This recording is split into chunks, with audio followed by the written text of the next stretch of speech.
2023 wasn't a good year for the Carolina Panthers, but I'm trying to make 2024 a better one for myself. Get started on your resolutions with Factor so you're ready for the new year. Factor's ready-to-eat meal delivery takes the stress out of meal planning and sets you up for success in the new year. Skip the grocery stores, prep work, and cooking fatigue. Instead, get chef-crafted, dietitian-approved meals delivered right to your door.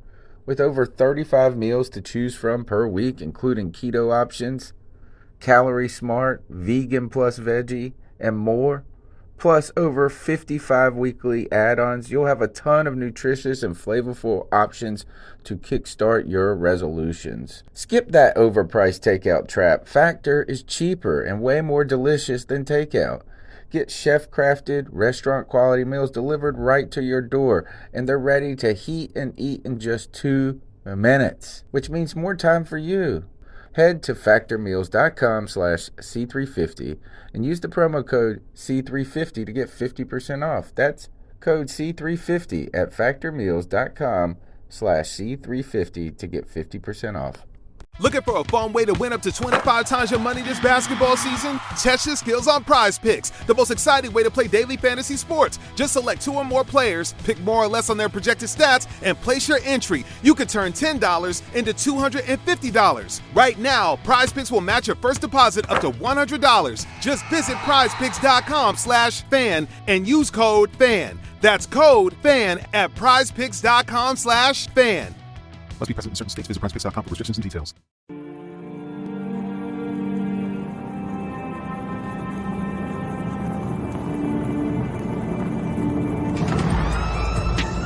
In a world where Carolina Panthers fans have an insatiable thirst for Panthers news and opinions, only one podcast roars ferociously.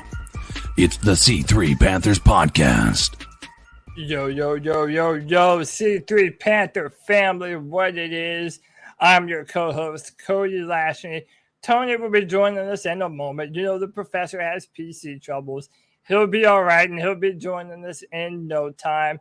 But I am being joined by the other 3 horsemen, the voice that makes them moist, none other than Codizzle Allen himself. Codizzle, what's up, man? What is going on, ladies and gentlemen? We are 2 days away from possibly the most important thing to happen in the franchise, potentially, or the worst thing to happen. We'll see how this ends up playing out. I was talking with Greg. I think we're never going to know until we know, but we got a lot of excitement, a lot of things to talk about tonight with these the optimism of the future at this point. So many different directions the Panthers can go in. I mean, offensive tackle, quarterback, trading down. I can't remember a year where our opening pick is, such in question. It's unprecedented times.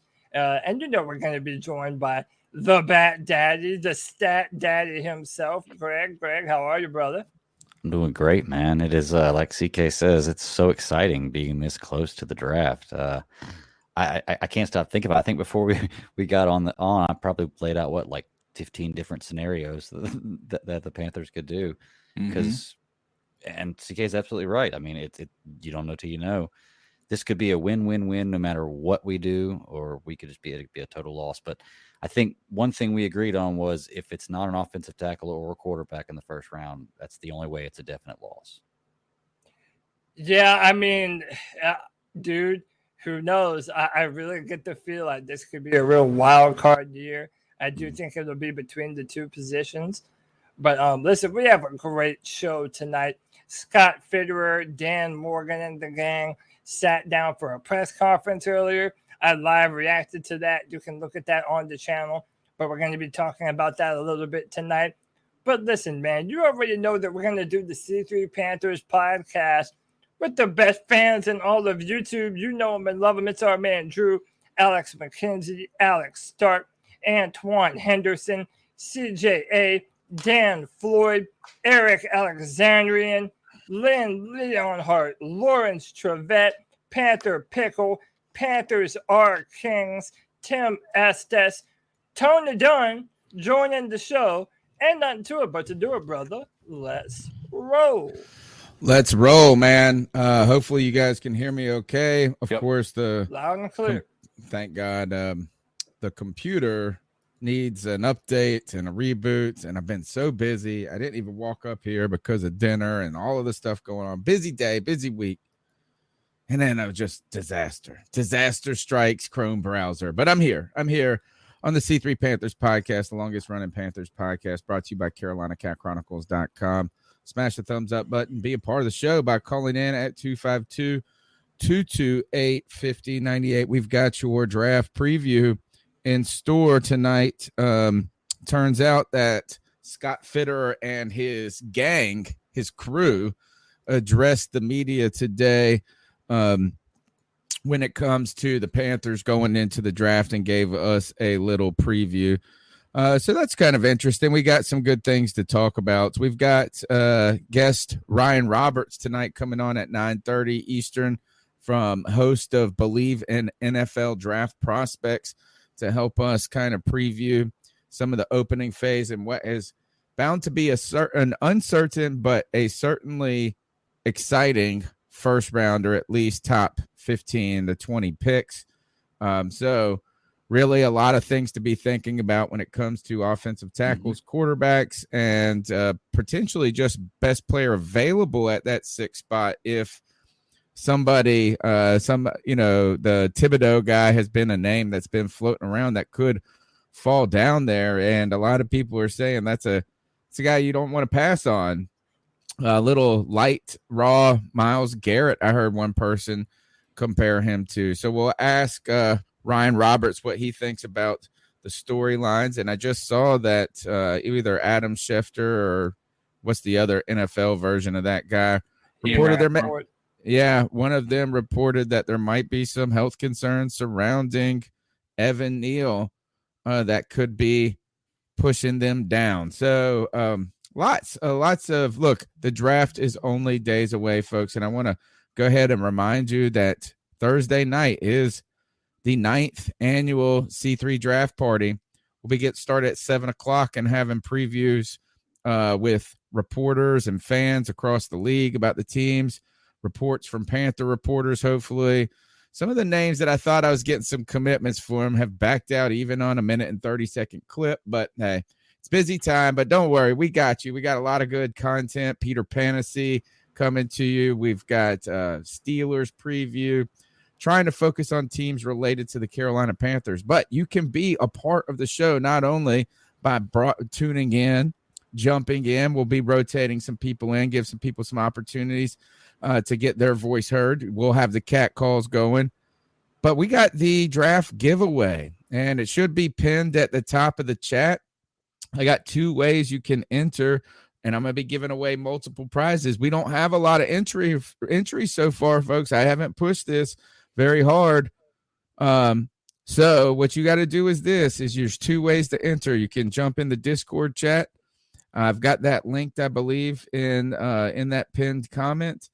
You jump into that C3 draft giveaway. You list your top 10 players in the order 1 through 10, and use the hashtag C3 draft party wherever we are putting this out. So that's one way you can enter on Discord. You can also enter on Twitter using the hashtag C3 draft party. Go to my profile at cat_chronicles. Go to the pinned tweet. You have to do 3 things. You have to retweet that tweet. You got to favorite that tweet.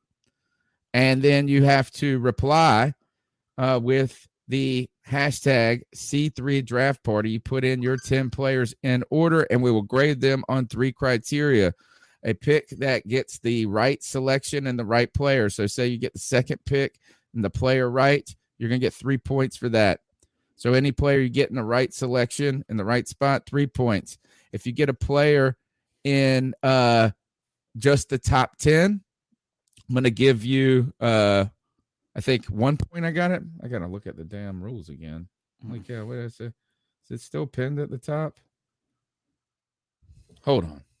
It's 1, and then you get the Panthers, I think, is 4. Like if you get the Panthers pick right. So we're going to grade on 3 criteria. If you get it in the right spot and the right player, you get the max amount of points.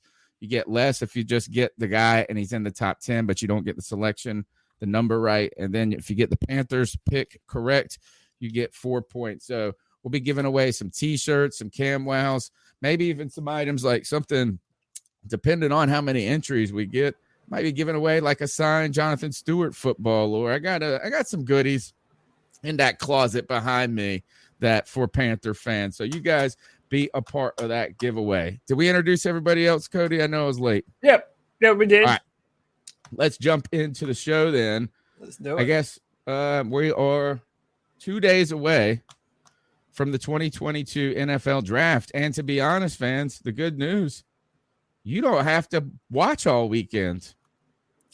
Right now, as it currently stands, and really from the comments that I got from Scott Fitterer, Panthers not really about that life of trading back or even trading back in. There didn't seem to be a lot of interest or value in it. A lot of intent, potentially, it seems like, in getting a player at 6. So you're going to come to the C3 draft party on Thursday night, hang out with us as we cover the first round of the draft. And then you can take like Friday off and you can tune back in maybe on late Saturday or something, as the Panthers will not pick again to the 4th round. So or is that even Sunday? So, no, this is actually a good show note. There will not be a Friday free-for-all this Friday afternoon. Instead, I'm going to be doing it on Saturday.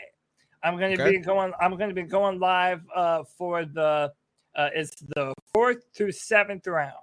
So perfect. Yeah, perfect. And yeah, that way fans can come in at that time, talk about our draft thus far. We may only have one player, but also we'll be able to talk about some of the other players that the Panthers might draft during those rounds. So yeah, show note, no Friday free-for-all. It's a Saturday free-for-all this weekend. All right. So really, that's what I came away as I watched this. My initial impression of what the Panthers are doing is I find it harder and harder to believe we're not taking a quarterback at 6. I'm sorry. Like they have been so blatantly open that Sam Darnold is not anywhere in the real conversation for being part of it. It's like again, I've been saying this. I've never seen a team so outwardly open about like Sam's just like the stepchild that they didn't like that they got, and they got to just feed a little bit in the corner so that they don't get accused of child neglect. But so I think this is because it just seemed like didn't hear a lot of interest or opportunity about trading back. They really said that I felt like they were firm that there's going to be a player there at 6 that they like. There's going to be a tackle or that quarterback prospect. And it also seemed like Scott Fitterer and the guys did a ton of preparation, and they ain't going to have to use it at all because they're not interested in giving up draft picks in the future to get back in the game either. Well, Tony, you know I'm the best co-host that you could ever ask for, man. Because I've got a bunch of clips ready and waiting to go talking about these very topics, man. Scott Fitterer was asked about the quarterback position, and he had some very pointed words. And like you say, Tony, they always seem to be in some way kind of aimed at Sam Darnold in a way. Let's evaluate what Scott Fitterer had to say. Just from a philosophical sense right now, Scott, where do you think quarterback position is as you go into this draft, and how, quarterback needy do you envision this franchise at the moment? I think we've talked about it since the season. We want to stabilize the quarterback position. We need consistent play out of that. And, I sat down with Sam yesterday and just we talked about everything. Like, we need to help him out as well. We need to help him out with the offensive line. I think we've done a good job, keeping DJ here and, with McCaffrey and surrounding him with the talent where he doesn't feel like he has to make every play. But we do have to protect him. But in our conversation, I said, hey, listen, we are going to add to this group, through this weekend. There's a pretty good chance we could add to this group. And it's open competition. It's his spot right now. But whoever can take this spot and run with it, we're going to do that. And so he was good with that. We're on the same page. And So there you have it. They let Sam Darnold know that throughout the course of this weekend, they intend to upgrade this quarterback position. Now, you guys can take that to mean whatever you want. I kind of take it to mean they have a quarterback specifically in mind that they're leaning towards. I have some more evidence that we'll hear from later to kind of back that up. But I think also you hear that they're talking about all of the advancements they've made on their offense at the exterior positions like receiver and running back and Christian McCaffrey and their free agent additions on the offensive line. They feel like no matter who the quarterback is, be it Sam or a drafted player, that they have provided a good environment for a quarterback to thrive in. There's no comment of this is that, look, of course, we always want to keep our eye on adding an elite player, especially one as important as the quarterback position. But we're not going to reach. We're not going to have to. We don't have to do that. We're in a position where we have enough weapons. We Bleav that we've upgraded both the offensive line and the coaching staff that could give Sam Darnold a real reasonable chance to show what we thought we had in him when we traded for him. You didn't hear that? Nope. I mean, at least this is like, it is just so blatant. Like, they are not interested in Sam Darnold, dude. Well, with what he said when he was talking about if we pick, how it's going to be, it's best man forward or whoever, it's open competition, I guess, from there. I hope he's bullshitting with that, because if you draft a quarterback, I want you to be all in on this quarterback. Fucking open competition. I want you to be all in on this quarterback. You draft a quarterback, I want this guy to be the guy that you Bleav is in the future. It's like we were saying, Tony, I want them to Bleav in what they pick. Don't pick him and say, well, it's an open competition. No. I hope he's bullshitting. I really hope he's bullshitting. Cody, cue up your next clip. We got a guest coming in 5 minutes. We'll pound through a couple of topics and we'll revisit this some more. Yeah, so we also got a little bit of insight as to how many teams the Panthers have heard from that are actually serious about wanting to trade up with the Panthers at 6. Yeah, I wanted to ask, how many teams have you heard from wanting to trade up with you in this draft, and what are the chances are that you trade down? Yeah, there's always a lot of communication. I mean, we may talk to 15 or 20 teams, prior to the draft. That doesn't mean everybody's going to move up. You hope to see it in the future, don't? What we've done is, I think there's probably a handful of teams, maybe 3 to 4, that are really serious about it. We're just keeping all of our options open, but it's definitely something that we're going to look into. But if there's a good player there at 6, we're going to just stay there and pick the player. We have several players on our board that get to help us get to 6. And so if there's a good player, we'll stay there and pick. But, without having a second and third round pick, we're going to keep all options open. Good to see. So, again, kind of a nothing burger there. They say that if there's a player there that they really like, that they think is worthy of that 6th pick in the draft, they've made it clear that they don't have a problem taking that player. Again, if you kind of read between the lines, it does seem as though they feel like the meat of the draft is in the first 50 players that can be selected this year. So even when trading them back, they talked about the kinds of players that might be available between picks 6 and 137, and Fitter talked about that as well. Golf between 6 and 137, I think, when you guys pick next. Did that change the way you scout and kind of the guys you consider, knowing there is going to be that wide space in between? No, you know what? You grade the player individually. You don't grade him based on need. You grade him based on your team. Not a good answer. So you have to be disciplined with that, not to push players. Because when you do that, that's when you get in trouble. So whether we're picking 2 or 137, or we don't know what we're going to acquire in between either. So we have to be prepared at every level, at every pick, with who we want. And I think this is a deep draft class as well.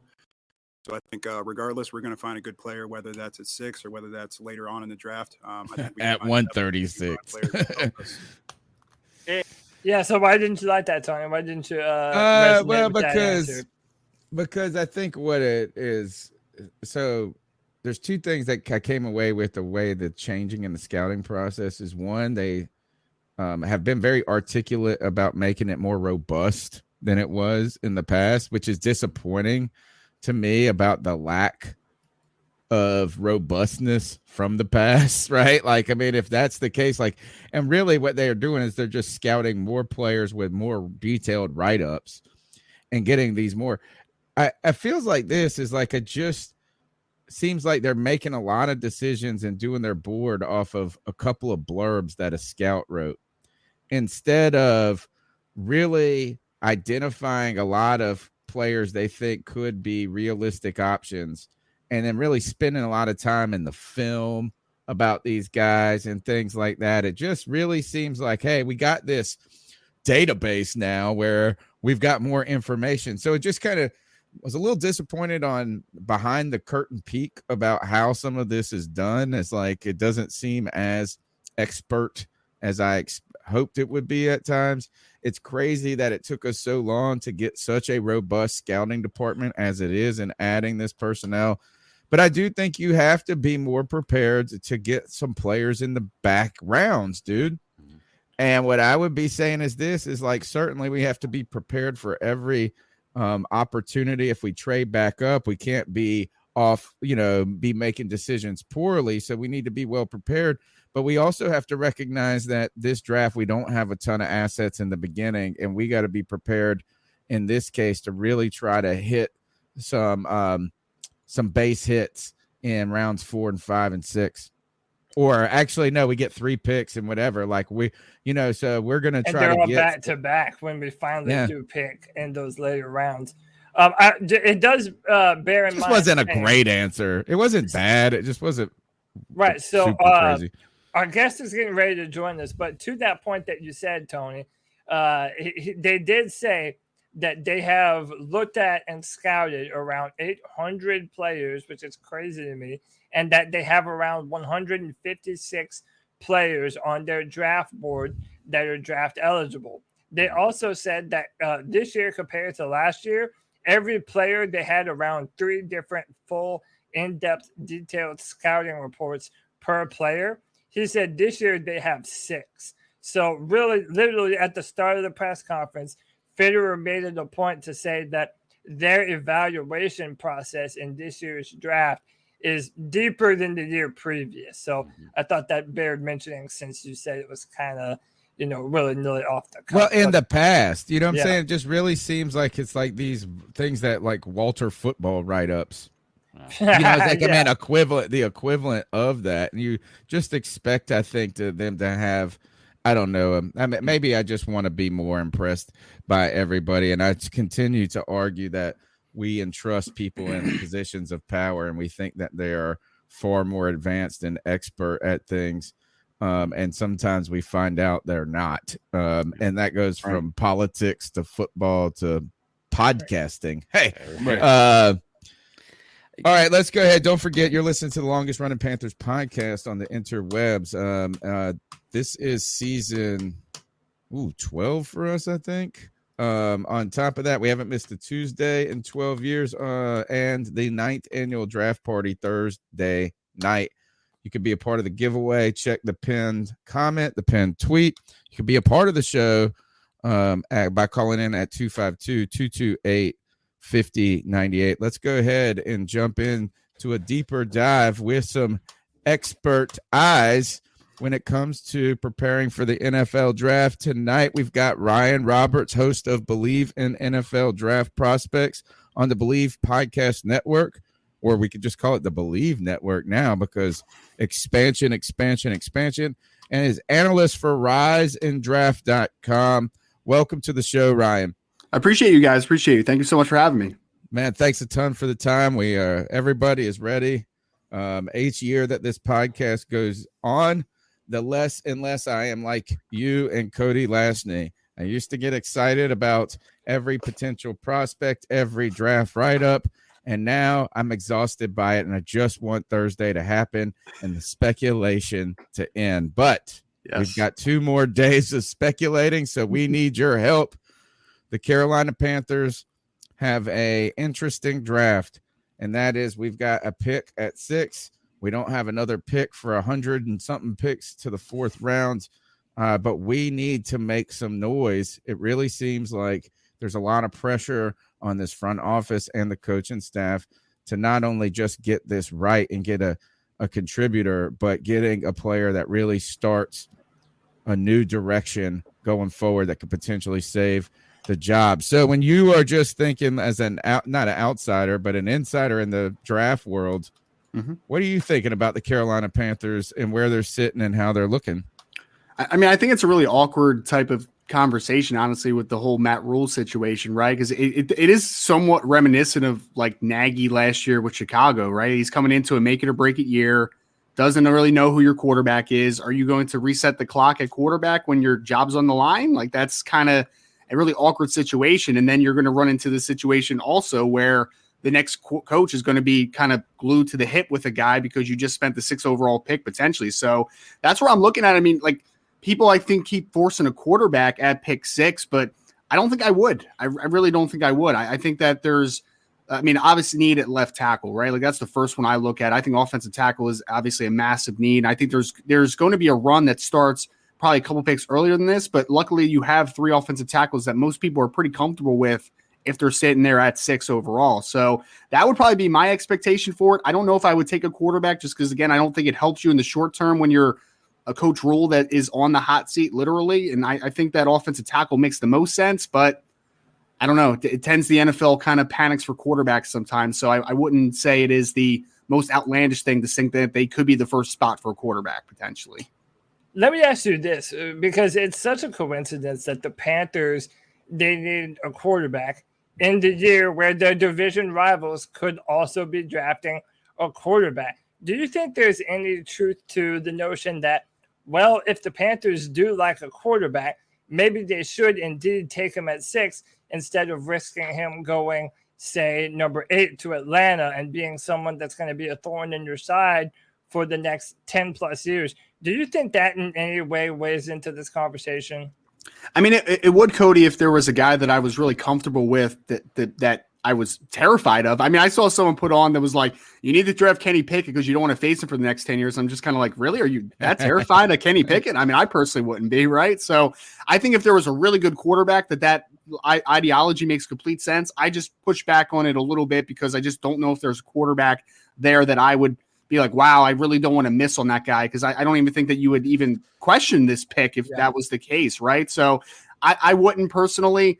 I like Malik Willis as a developmental player. I don't think in any other year, for the most part, he's a top 10 pick. I think it's just more the NFL is going to they're going to panic for quarterback every single year. I mean, we've seen Christian Ponder go 12. We've seen Jake Locker go to 8. We've seen EJ Manuel will be the first quarterback off the board in the top 20 at pick 15. Like, it happens every single year. So that's why I think it's ultimately going to happen. But especially in Matt Rule's situation where you might not see 10 years, right? You might not see 2 years. So, like, does it really matter if Atlanta even hits if you don't get it right at 6? Well, and let me piggyback off of that too, because again, you're right. So much of this discussion is geared around what will be better for Matt Rule, a coach who is on the hot seat. And you mentioned, an offensive tackle at number 6.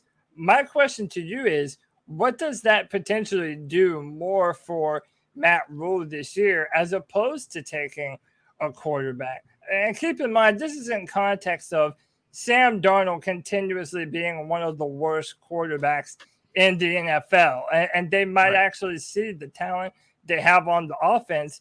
They might think if you add a quarterback that they might be able to take a jump. How does an offensive tackle do better for Matt Rule and the Panthers this year? Because I think the strategy is associated with the respect that you need to go out and get it some type of quarterback, right? Whether that is a Jimmy Garoppolo and you mortgage some type of later round pick next year, or even like there's other stopgap solutions that I think offer you more upside in as far as on a 1 year basis than just going a quarterback. Because I mean, I'll be very honest with you, and this is kind of where I'm coming with from this.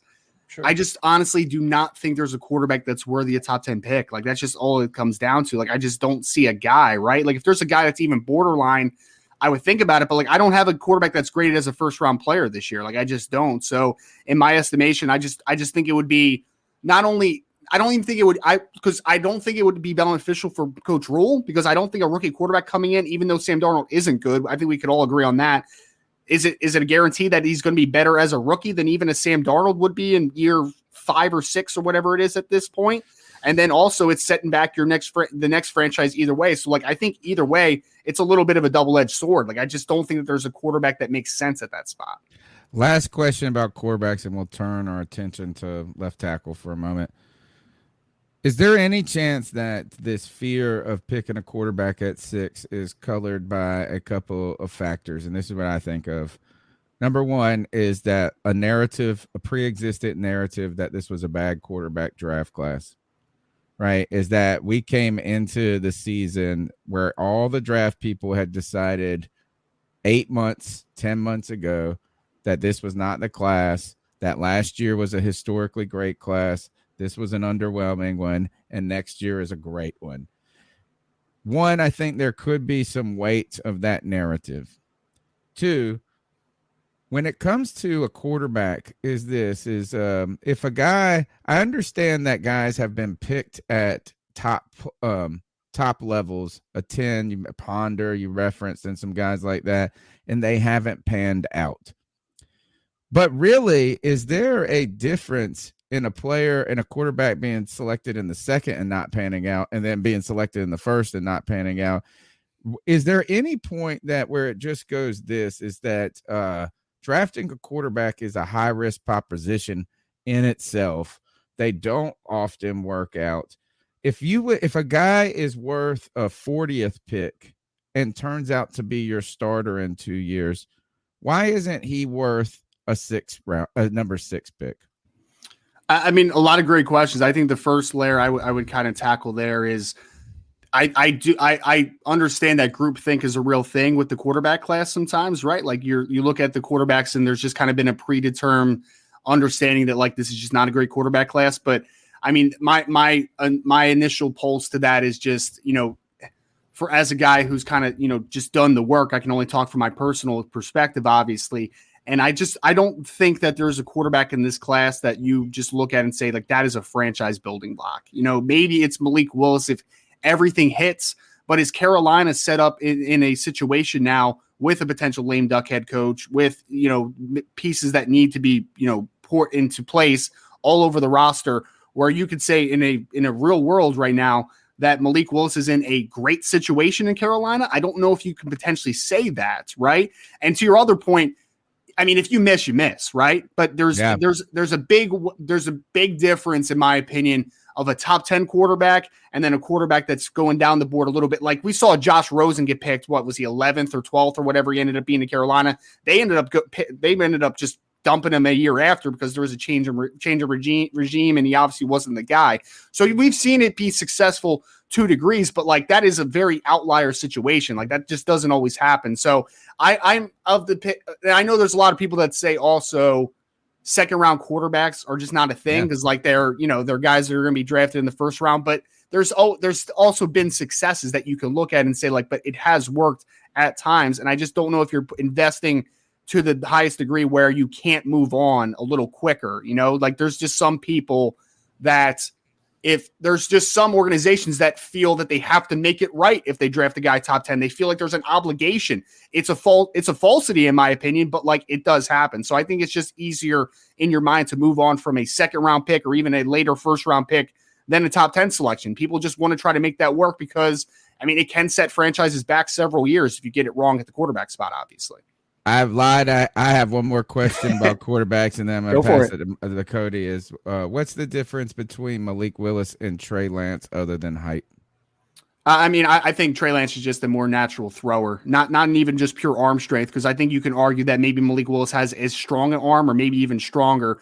But I think just layering the football to multiple spots of the field, I think natural accuracy, natural arm slots, like I just think there's just more natural skills as a passer. He's a bigger version of Malik Willis as far as being a dynamic runner. He's physically imposing. I think that there's just more that you can do with a guy like a Trey Lance. I mean, he was a little raw, obviously, coming out of North Dakota State. He's only a 1-year starter in one game. If you want to count that as a second-year starter, you can if you want. But I understand the pushback to that. But I just think that he's just a more natural thrower. I think there's just a lot more upside as a passer, more natural instincts in that regard. I have asked this question to at least 10 people, and that's the best answer I've gotten. I appreciate that. That is the best. I finally got one that makes that at least has some meat on the bone. Go ahead, Cody. Yeah. So listen, Ryan, we could spend the entire night talking about quarterbacks. Like I said, I'm especially when it comes to Malik Willis, I feel like there's a lot of nuance to his evaluation. And sure. I kind of think that he's being underrated in this draft. I kind of think many of his issues, while not overblown, they're clearly there. I do think that a lot of it is kind of symptoms of the offense that he's in. But I digress. Like I said, we could talk about quarterbacks forever. You mentioned offensive tackle. And right now there's a big three in terms of the guys that are rumored to be the best offensive tackle in this class: Evan Neal, and Kim Nkwonu, and Charles Cross. How do you have them ranked? And which one do you see having the greatest chance of falling to 6 at Carolina? Sure. Yeah. I mean, to answer the first question first, I'm sorry, to answer the second question first about the ordering, I think that it's going to go Ikem Ekwonu, Evan Neal, Charles Cross. I think that's the pecking order. I personally would draft Evan Neal first of all three of those because I see it as Evan Neal is the best combination of everything, right? Like he's got the pass blocking upside, he's got the run blocking upside, he's 6'7", 337 pounds, 34-inch arms. Really good athlete who's played 3 different positions at the University of Alabama. You know, he started at guard, he started at right tackle, started at left tackle. He's been a good player at all of those spots. And I think he's got the highest upside. I mean, if you look at his picture at the combine, like he wears 337 as well as I've ever seen it at 6'7". Like he is just a good looking prospect in that regard. So I like him. I like him the most in this draft because I just think the upside is the highest. I actually have Charles Cross as number 2, which is going to be controversial, I know, because I think everyone either has Ekwonu number 1 or number 2, depending who you talk to. Ooh, yeah. I love the natural upside of Charles Cross. I think he's the most polished pass blocker of all the offensive tackles in this class. I think that he is ready-made, has good anchor, good mirror ability. I think there's massive upside. And I actually think that there's more projection in the run game. It was just something that he wasn't asked to do a ton. Obviously, playing in Mike Leach's air raid system, and like that's a fair criticism because the last Mike Leach offensive tackle going in the first round was Andre Dillard, which is not a good sample size. Obviously, he's not been good in Philadelphia, but I think Cross just has I was worried about him coming into the summer because I just didn't like the body, right? Like he was like really, really skinny as a redshirt freshman. I was like, I don't know if he's going to be able to put on enough weight where you're going to improve the anchor enough. And I was completely wrong. I thought his film this year was fantastic. I mean, whether he's working against Alabama and Will Anderson and the best players on the schedule, I felt that he shut most of the guys down that he was going against. So I think he's the most natural pass blocker of the group. And then Ikem Ekwonu is a tough one for me, man. Like he's definitely a first-round caliber offensive tackle. I would definitely offensive lineman. I would definitely take him in the top 10 or 15 because I think he's potentially dominant. But there is part of me that says, is he going to end up long-term inside comparative to playing offensive tackle? There is part of me that thinks that. And if not, is he a guy that's more of a right tackle than true left tackle pass blocker? Because everyone gushes over the physicality he has and the run blocking he has, which is completely fair. He's fantastic in that department.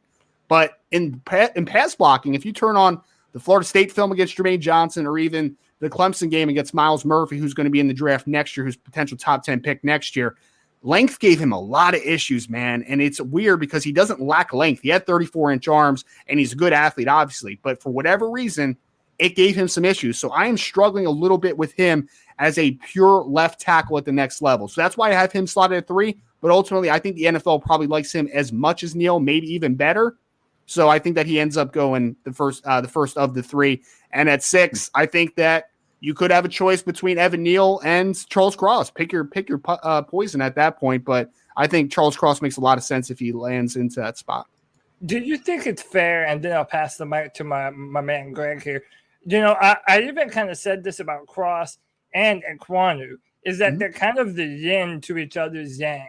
And that one was very clearly a great run blocker on film, good at getting to the second level, very aggressive, and Ekwonu. And then obviously you have a person in Charles Cross who was much better in pass protection, against some of the best SEC edge rushers, and he was just frankly asked to do it more. However, I do feel like both of these guys are physical enough of prospects that once you give them some time to learn the thing that they weren't asked to do so much of, I don't see it to be very far-fetched that both of these guys could pick it up very fast. So it's almost, who do you think will be able to pick up the things that they didn't do faster? And that might just come down to your personal evaluation of, how you think they are as a learner. Yeah, no, it's a great question. I think that, so when you're talking about Ekwonu, obviously, he's got the foot quickness and he has the length to be a pass protector. It's more a technical issue, right? Like he just doesn't get enough depth in his set sometimes. He kind of lets guys get inside to his chest, so that lets kind of open up for inside moves and counters. So that stuff is correctable. There's no doubt about it. But for me personally, like I look at Charles Cross and I just say, I think he has the understanding of how to attack angles in the run game. And I think he has high effort in the run game. The only issue that I see right now is that I don't think that he has the power profile consistently to be an asset in that game. And you could always, there's unteachables, obviously, right? Like you can't teach length, foot quickness for the most part. You can get a little more athletic, but you can definitely get stronger. There's no doubt about it. So that's why I just prefer the ready-made pass protector in Charles Cross, because I think it's just simply, let's get a little more meat on the bone to his issues. And some guys, sometimes guys just aren't comfortable as a true vertical setter or a 45 setter. I think that the issues with Ekwonu, like he might just be a jump setter, which is okay in certain offenses, but that also might mean that he's a guard, which is okay also.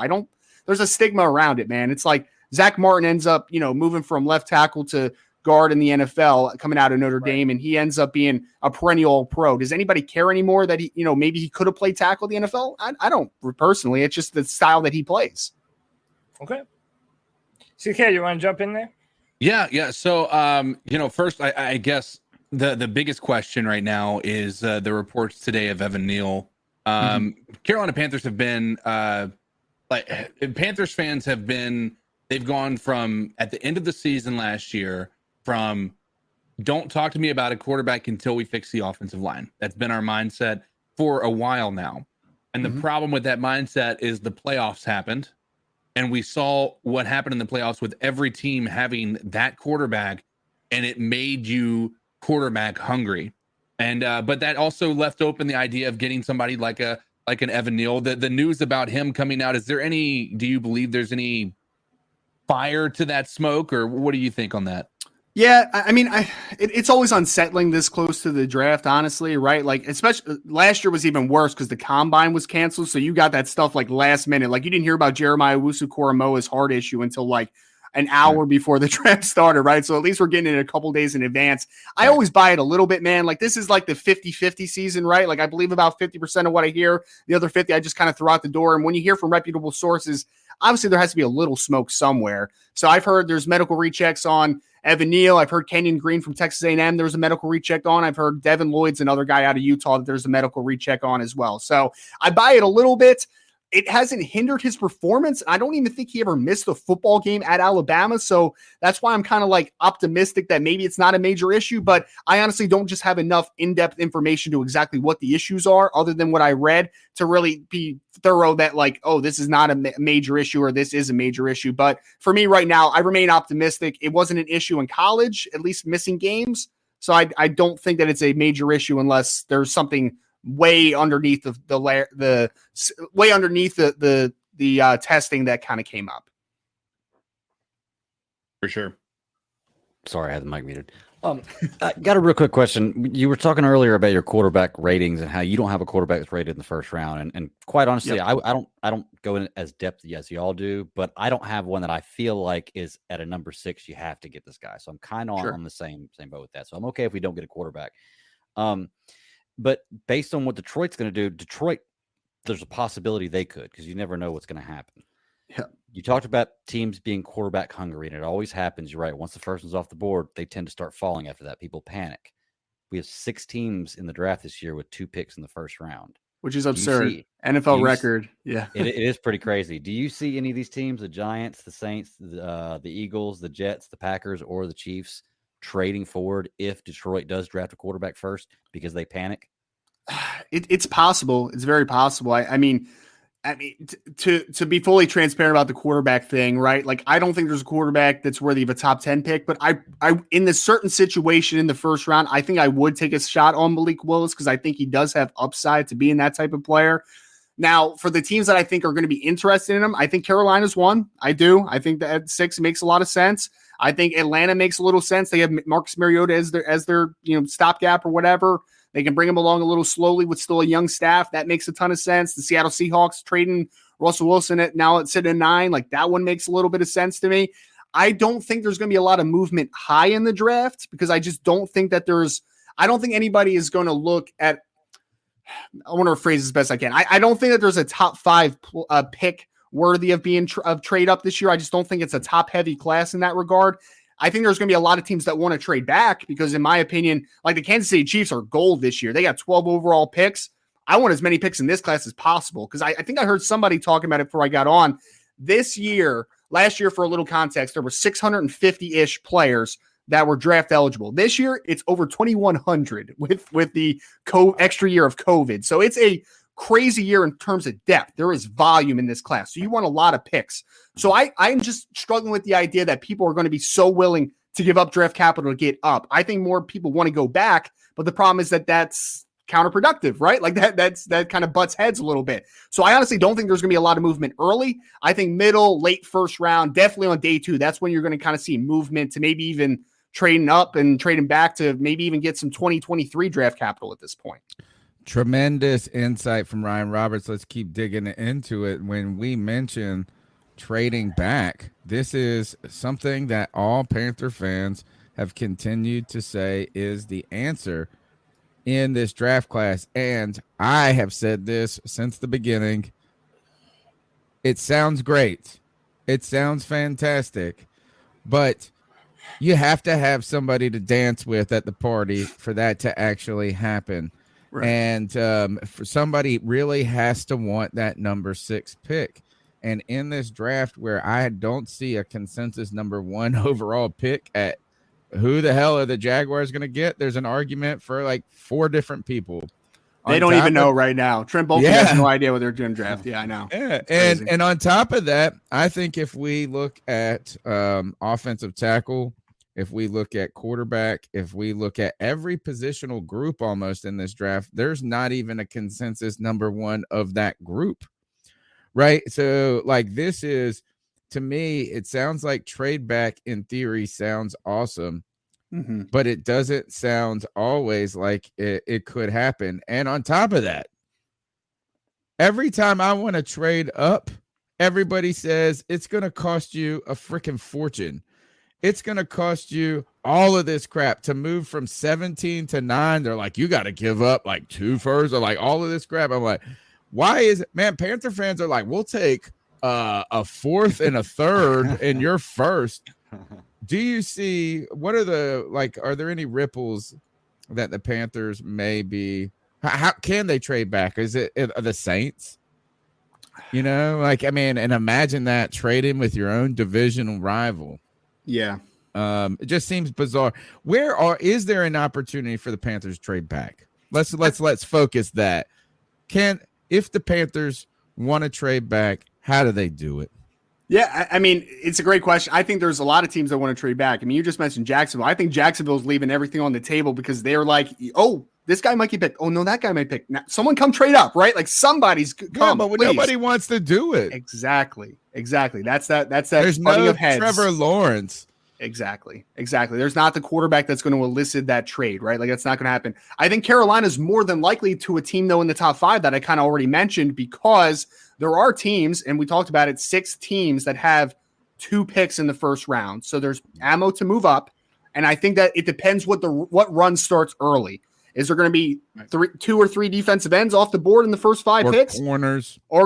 I mean, yeah, if the Jets go off the wall and draft Sauce Gardner 4, then that starts to run early. Is it the offensive tackles that people are like, the New Orleans Saints is the perfect one, right? They're obviously trying to trade up to get either a quarterback or offensive tackle. I think it's an offensive tackle because they don't have a left tackle right now with Teron Armstead out. So like you said, are they going to be willing to trade up?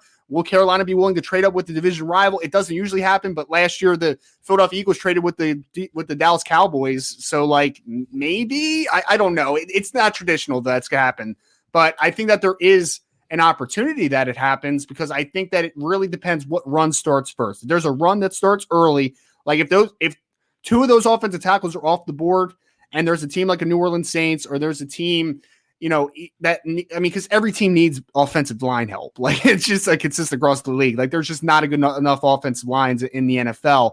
They're going to want to move up and make that pick. I think the New Orleans Saints are the most natural one. The other team I'll throw out there is the Philadelphia Eagles. Does make a little bit of sense. They've already said they'd be open to trading up to 10, right? So I don't know what they're targeting. I'm thinking it's wide receiver most likely or a corner. And if that corner run starts, maybe that makes a lot of sense. Maybe you want to jump in front of number 8. Atlanta's been kind of linked to a wide receiver a ton. So like maybe they want to get up and make sure that they can get Garrett Wilson or Drake London, whoever they prefer if you're the Philadelphia Eagles. So I think Carolina has a chance to move back. Definitely more than likely than a few teams that are in front of them, but it's going to be tough. Like you said, man, it's like it takes two to tango, right? Like you need that partner. And I don't know if there's going to be a lot of partners here early in the first rounds. Ryan, you've been a fantastic guest tonight. Your Appreciate insight has been really great and made for a great discussion here. This will be my final question to you. And it's basically this. Is there any way the Panthers could get a curveball?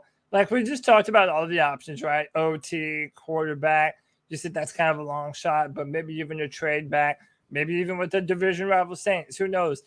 But is there any way the Panthers could potentially make a pick on defense and still have it be justifiable? So, for example, let's say there's a world where Trayvon Walker falls down to number 6. Would that be in play? Do you think maybe they might like Kevon Thibodeau more than some might think? Is there any way that the Panthers could theoretically flip this up and take a defensive player? I don't think it's tremendously likely, to be honest, but I'd be hard pressed if there was. So if that offensive tackle run starts early and Kayvon Thibodeau is staring you at the face at 6, like you have to think about it, right? Like you have to, because Brian Burns is a fantastic player, but you also, don't have Hassan Reddick anymore, right? So like you don't have a 5th-year option for Burns, 5th-year option. Like you have to kind of go with him if you don't do anything about it too.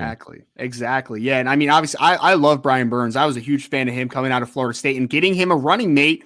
You're not able to kind of use all the added attention on him, and hopefully Derek Brown takes a step inside, and hopefully now your defensive line is set up for the future. So, to answer your question, Cody, I think it's possible for sure. Because if there's a premier pass rusher that you value, that you think is the best defensive end in the draft, or maybe the best player in the draft in general, if they're staring you in the face and the decision becomes quarterback or defensive end because the offensive tackle run started early, I would take defensive end. Is Thibodeau that player? Is Thibodeau that player? He is for me. I have him as my top-ranked defensive end in this class. He's the kid this year that I think is just being overanalyzed to the highest degree. I honestly think that I wouldn't be shocked if he ends up going top 2 or 3. I think it's almost going to be a full circle. Like we thought he was the best, right?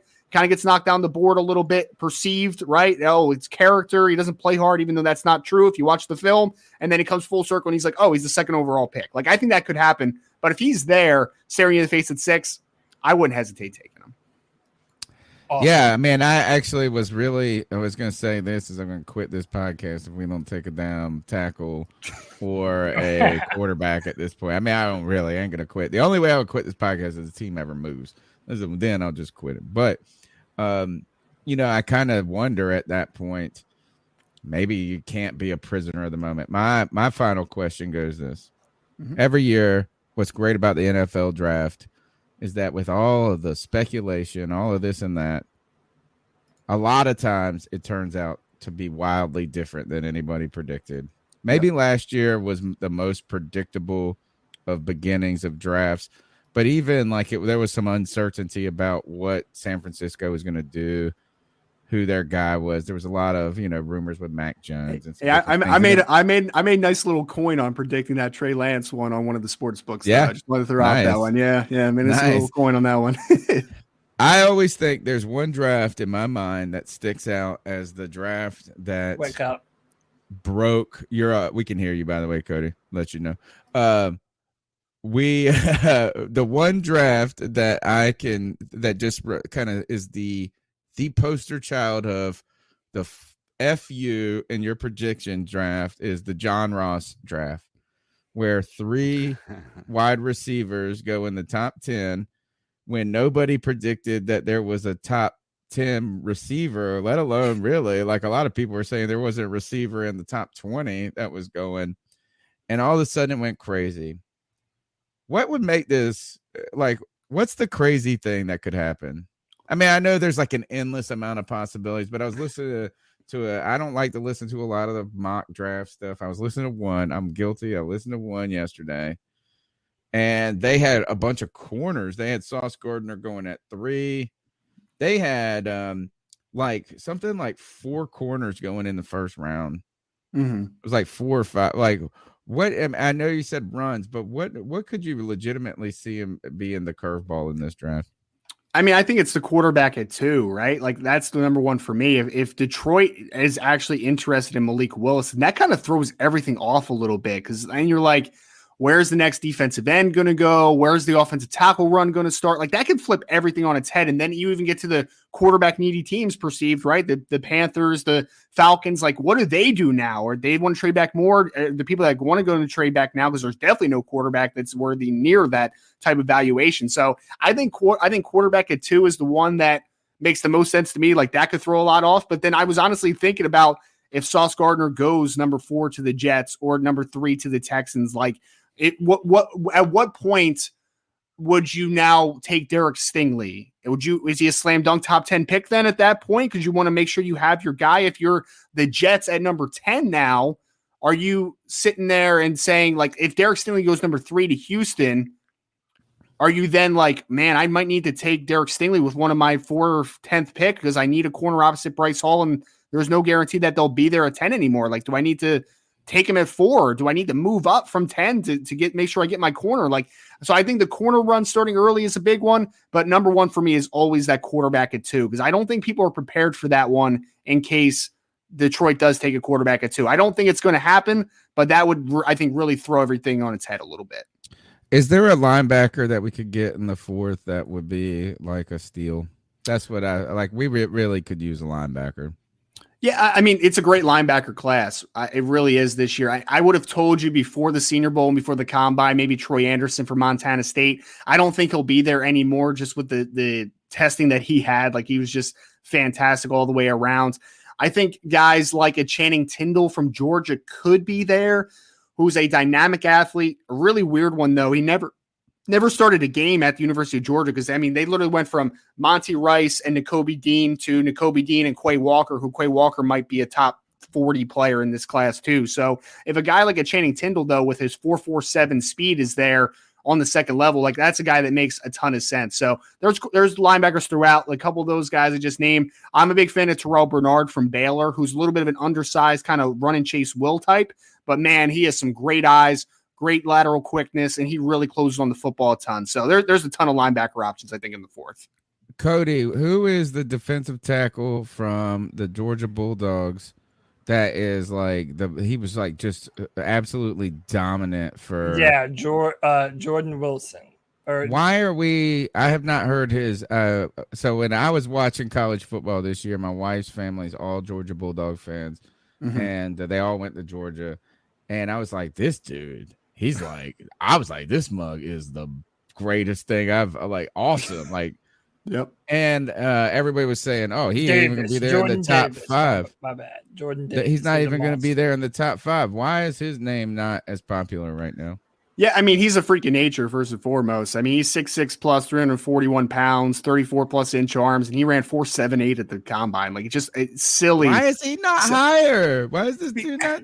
It's mostly because, I mean, if this was early stuffer. 2000s, right? Like this is John Henderson reincarnated to me, right? Like this is that guy for the Jacksonville Jaguars, an absolute mountain of a man, but he only played 40% of the snaps this past year for the University of Georgia. I think he only played 23% in his entire career, and he has barely any pass rush production. Could it get better? For sure, because he's a great athlete. But is he right Derek now, Brown for us? He might be Derek Brown, which, I mean, He's a better player than Derek Brown. He is a better player That's than what Derek I Brown. think. I mean, this guy was a game changer in a lot of those games. I just felt. Yeah. But Ryan, I thought everybody was like, "Oh," I was like, "Oh, I'd like him on my team," and they were like, "Don't even think But about it." Ryan, And now this did you mug think- ain't even in the conversation. Did you think it's fair to say that Jordan Davis is a similar type of evaluation? He might be a better player than Derek Brown, but he's going to play that 0 tech, 1 tech. He's going to eat up 2 guys in the middle and allow other guys one-on-one matchups. Well, that's the thing. He's a better player for what he does, obviously, right? Like he's a better point of attack player. He's better in the run game. But the NFL obviously values interior pass rush. And the fact of the matter is that Derek Brown was a more productive pass rusher in college and has the traits to do so. I know it hasn't really materialized in the NFL, but you're just trying to project forward. And like you can sit here and say that Jordan Davis could be a guy that really puts it together. Or maybe he's a 5 to 7 sack a year guy and he's a dominant run player. And like, that's worthy of a top 10 pick. And I would agree with that, but you just haven't seen it tangibly. Can it be done? Maybe, but it's hard to bet on something you just haven't seen with your eyes, you know? All right. Fantastic stuff. Ryan Roberts, host and Bleav in NFL draft prospects. Ryan, can you tell the fans listening, been very popular, not only among our panel, but with the people listening. We've had a big show tonight too, man. People are excited about this draft. Can you tell them how they can find your work in the last moments before the draft? Yeah, absolutely. Yeah. So if you want to just check out my Twitter handle at Rise and Draft, it's riseanddraft.com is the website. We try to make it a one-stop shop for a draft nerd. I hope that came across in this segment that like I am kind of obsessed with this type of stuff. So if you want to better you than me. Exactly. Yeah, exactly. Me. I took over that mantle for you, so you don't have to worry about it anymore. So scouting reports, mock drafts, mock draft simulator, podcasts, consulting if you're in the agent side of the business or whatever. So anything you need, riseanddraft.com. Hope you all kind of just enjoyed it a little bit and go take a look. I think you'll be impressed with just some of the content, man. For sure. Man, you know what? We're going to bring you back on after, if you got some time after the draft, and talk about what happened not only in the draft, but what for the Carolina Panthers. It's been fantastic. Ryan, thank you for being so generous with your time tonight. Absolutely, fellas. Thank you guys again so much. Happy draft day, and we'll talk again soon. Perfect. Thanks, perfect. See you guys. Man, this is a great example of how much there is to talk about. We just spoke for 40 minutes with the guest about the top 10 picks. Yeah. We did not imagine if the Panthers had a second, a third, and we were trying to figure out real additions and kind of computations. It's incredible. And I think it's incredible that it just tells you this. And I know that you guys hate to give Marty Hurney any credit. You hate to give Marty Hurney any credit. Lord. But I tell you this, is that the only thing you said Marty Hurney did was get the first round pick right. But my point is that you have to get the first round pick right. Number one, you have to. And number two, it's harder than you think to get it right. Yeah. Oh yeah. I think we see that even with just in the past 5 years. I mean, we have people that, I mean, don't get me wrong. DJ Moore just got paid, right? But we haven't. The reality is, I think this is the first time in the Panthers history that we haven't hit a superstar that we can say without question is a superstar in the first round. In the past 5 years. While. In the past 5 years. And in fairness, we've been mid-level picking. I don't think so. We've been back end picking. Like, I mean, like if you think about the ones we've missed on, they have been in the 20s. I mean, you can look at Vernon Butler for that, right? That's after the 2015. You could that do was 2016. Shaq. Yeah. I think Shaq could be in that conversation. Kelvin Benjamin can be in that conversation. Shaq happened before 2015, didn't it? Like he was our 2015 pick. Yeah, he was our 2015. And then Devin Funchess was our second round pick that year, I think. Yeah. But I mean, he is like a good, like he's been a solid player, and like he made it to a second contract.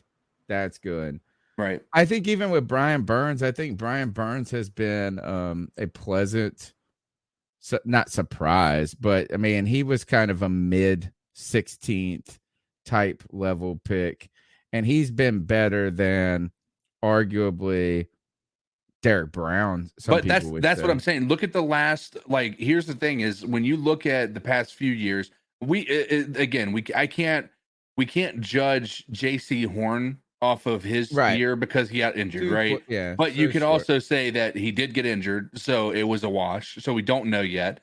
Derek Brown, another high pick. He's been all right. He hasn't been top I'm 10 higher worthy. on him than everybody else is. The funny thing is our later round picks have actually worked better than our early round picks. That's the problem, right? So like not later round, but later like first round pick. So for instance, DJ Moore, Brian Burns, but then you look at the people like Derek Brown and JC Horn who have had less production, and again they have a shorter history to be able to provide that. I guess you could probably say the same thing could be said about DJ Moore over his first couple of years, because he wasn't super productive at that point either. But I don't think that, like, I mean, I missed the time of being like 2011 Cam Newton, 2012 Luke, 2013 somebody else, I don't even know. But it was Cam, Luke, Star. Now I think Yes. in fairness here, a little fairness, or at least Star fell into our lap. Right. You know, he was like basically the Evan Neal, who's a top pick. Like Evan Neal could have been number 1, and then all of a sudden a concern about a heart issue, or in this case he had like a flu or something, right? And that they thought it was a heart issue, and so like it was hard to get that wrong. And that actually is a testimony to like why I'm saying y'all shit on Marty Herney, but maybe we should be shitting on Dave Gettleman. Dave Gettleman's missed a lot of damn first round picks in his own right.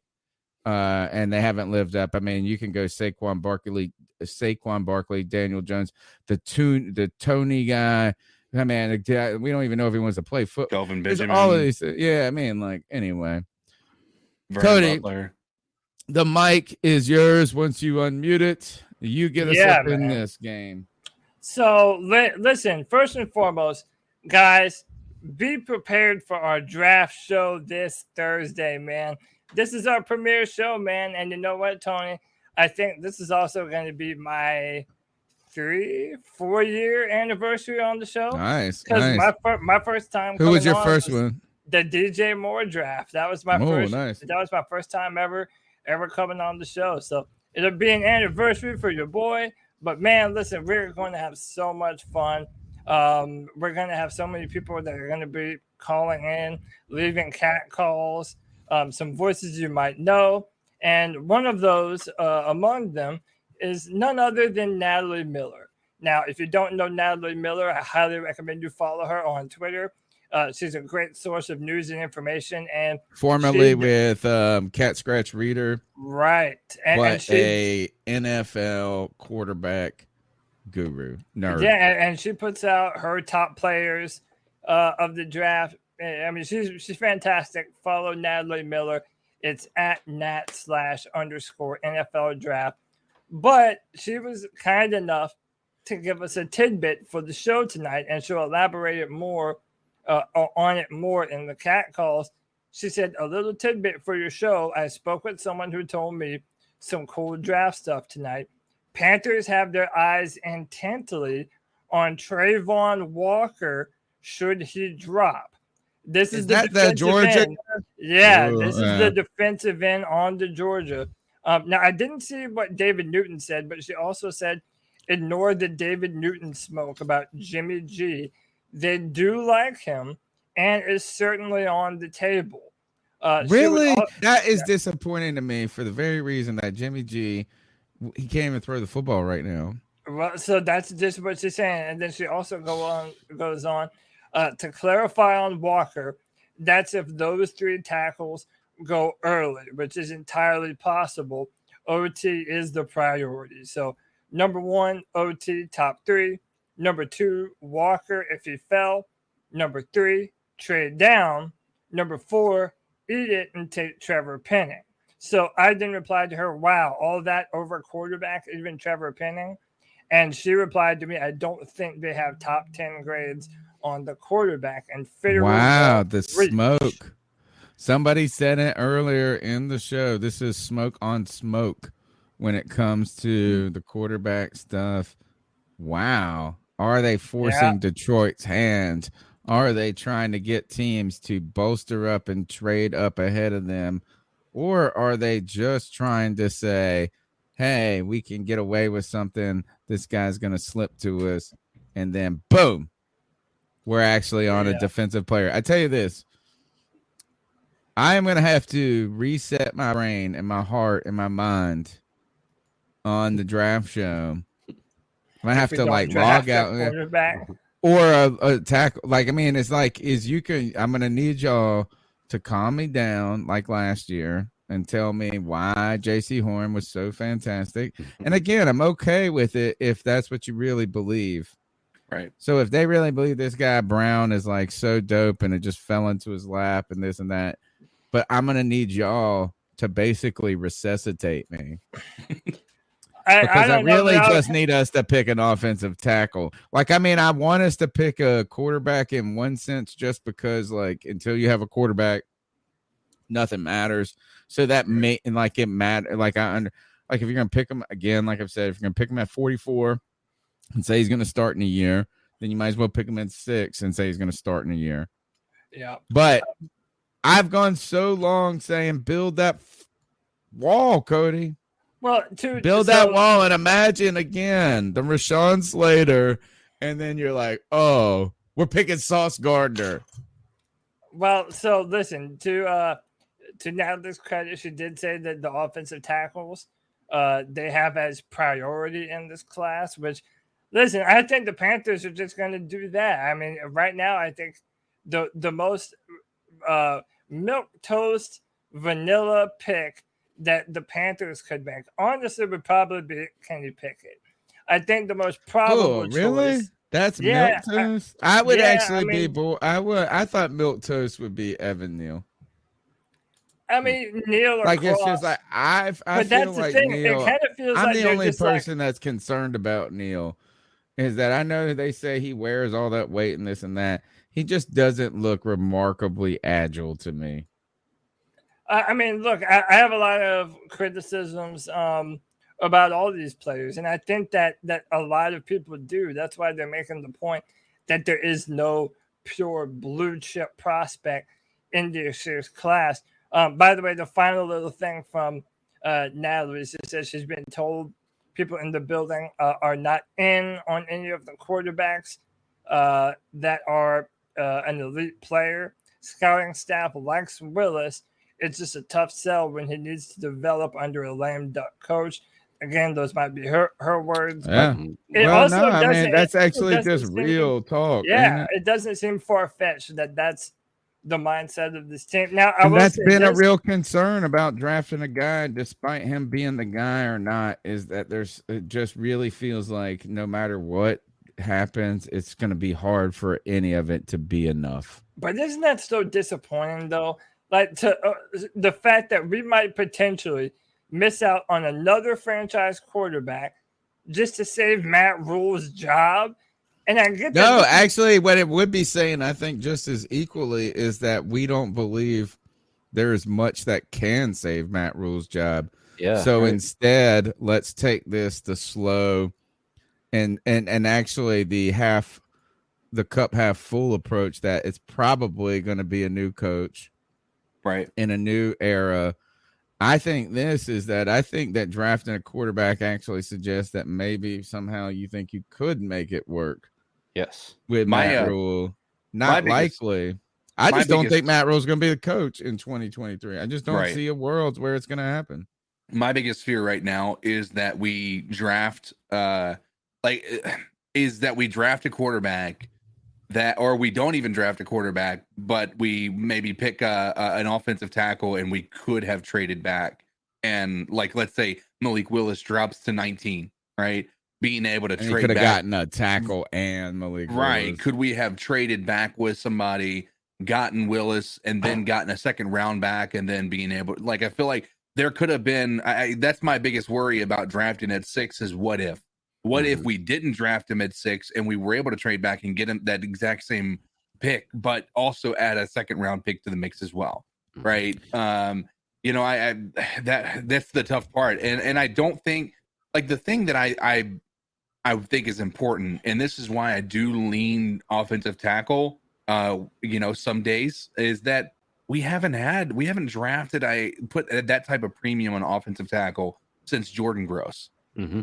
Right? It hasn't happened. And Jordan Gross was a cornerstone to our offense for a decade, right?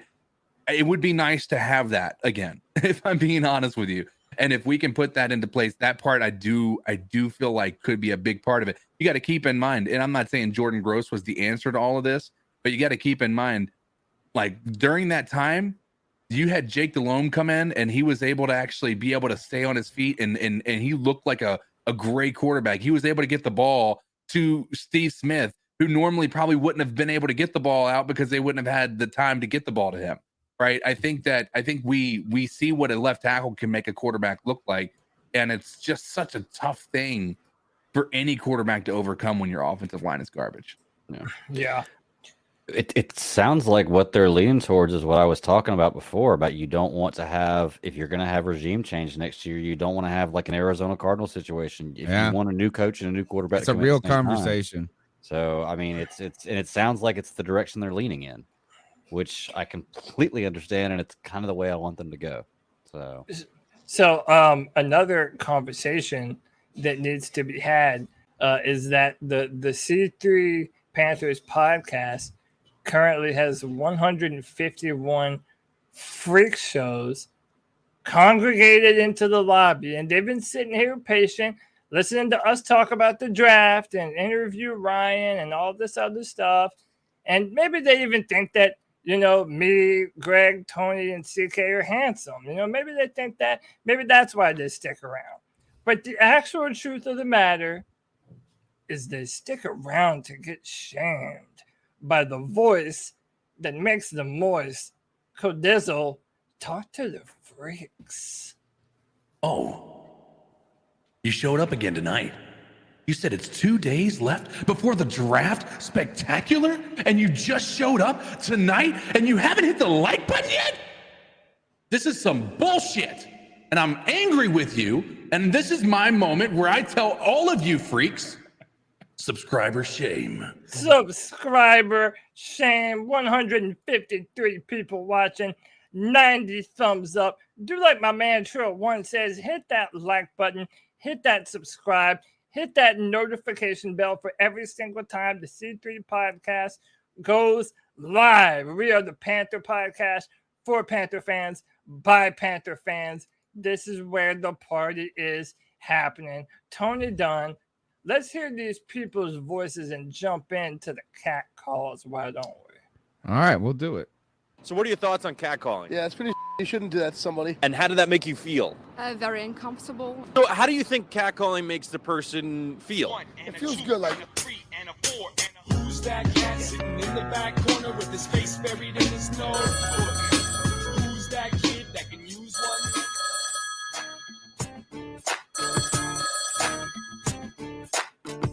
Podcast brothers, how y'all doing? What up, G? Hey man, the draft is Thursday. And I'm gonna say this right now. Hey, I believe we are gonna trade down. I have a feeling we're gonna trade down to get some more draft capital. I really do. I believe that. I'm not gonna say it's gonna happen. I just say I believe we're gonna do it. But if we damn do, hey man, if Pickett is gone and Willis is gone and everything like that, I believe Matt Corral will be our damn first round pick. I just have a feeling, man. I mean, Pickett, hey, boy can throw, you know what I'm saying? People complain, talking about he has small hands and everything like that. But to me, looking at the highlights, Matt Corral looks like a good quarterback, man. I hope I don't have to eat crow on this and he sucks if you pick him up, because I know the fans are going to let me know, man. But that's what I see. But if we stay at 6 and Malik Willis is there, I want Malik Willis to be a Carolina Panther. I really, really do.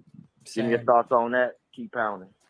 I don't know if there's a tremendous difference between Matt Corral and Kenny Pickett in kind of risk upside, this and that. I mean, I know you could say different players, different games, some things like that. I mean, there's clearly a difference. I don't think they're comps necessarily, but I don't see any one of them head and shoulders above each other. Right.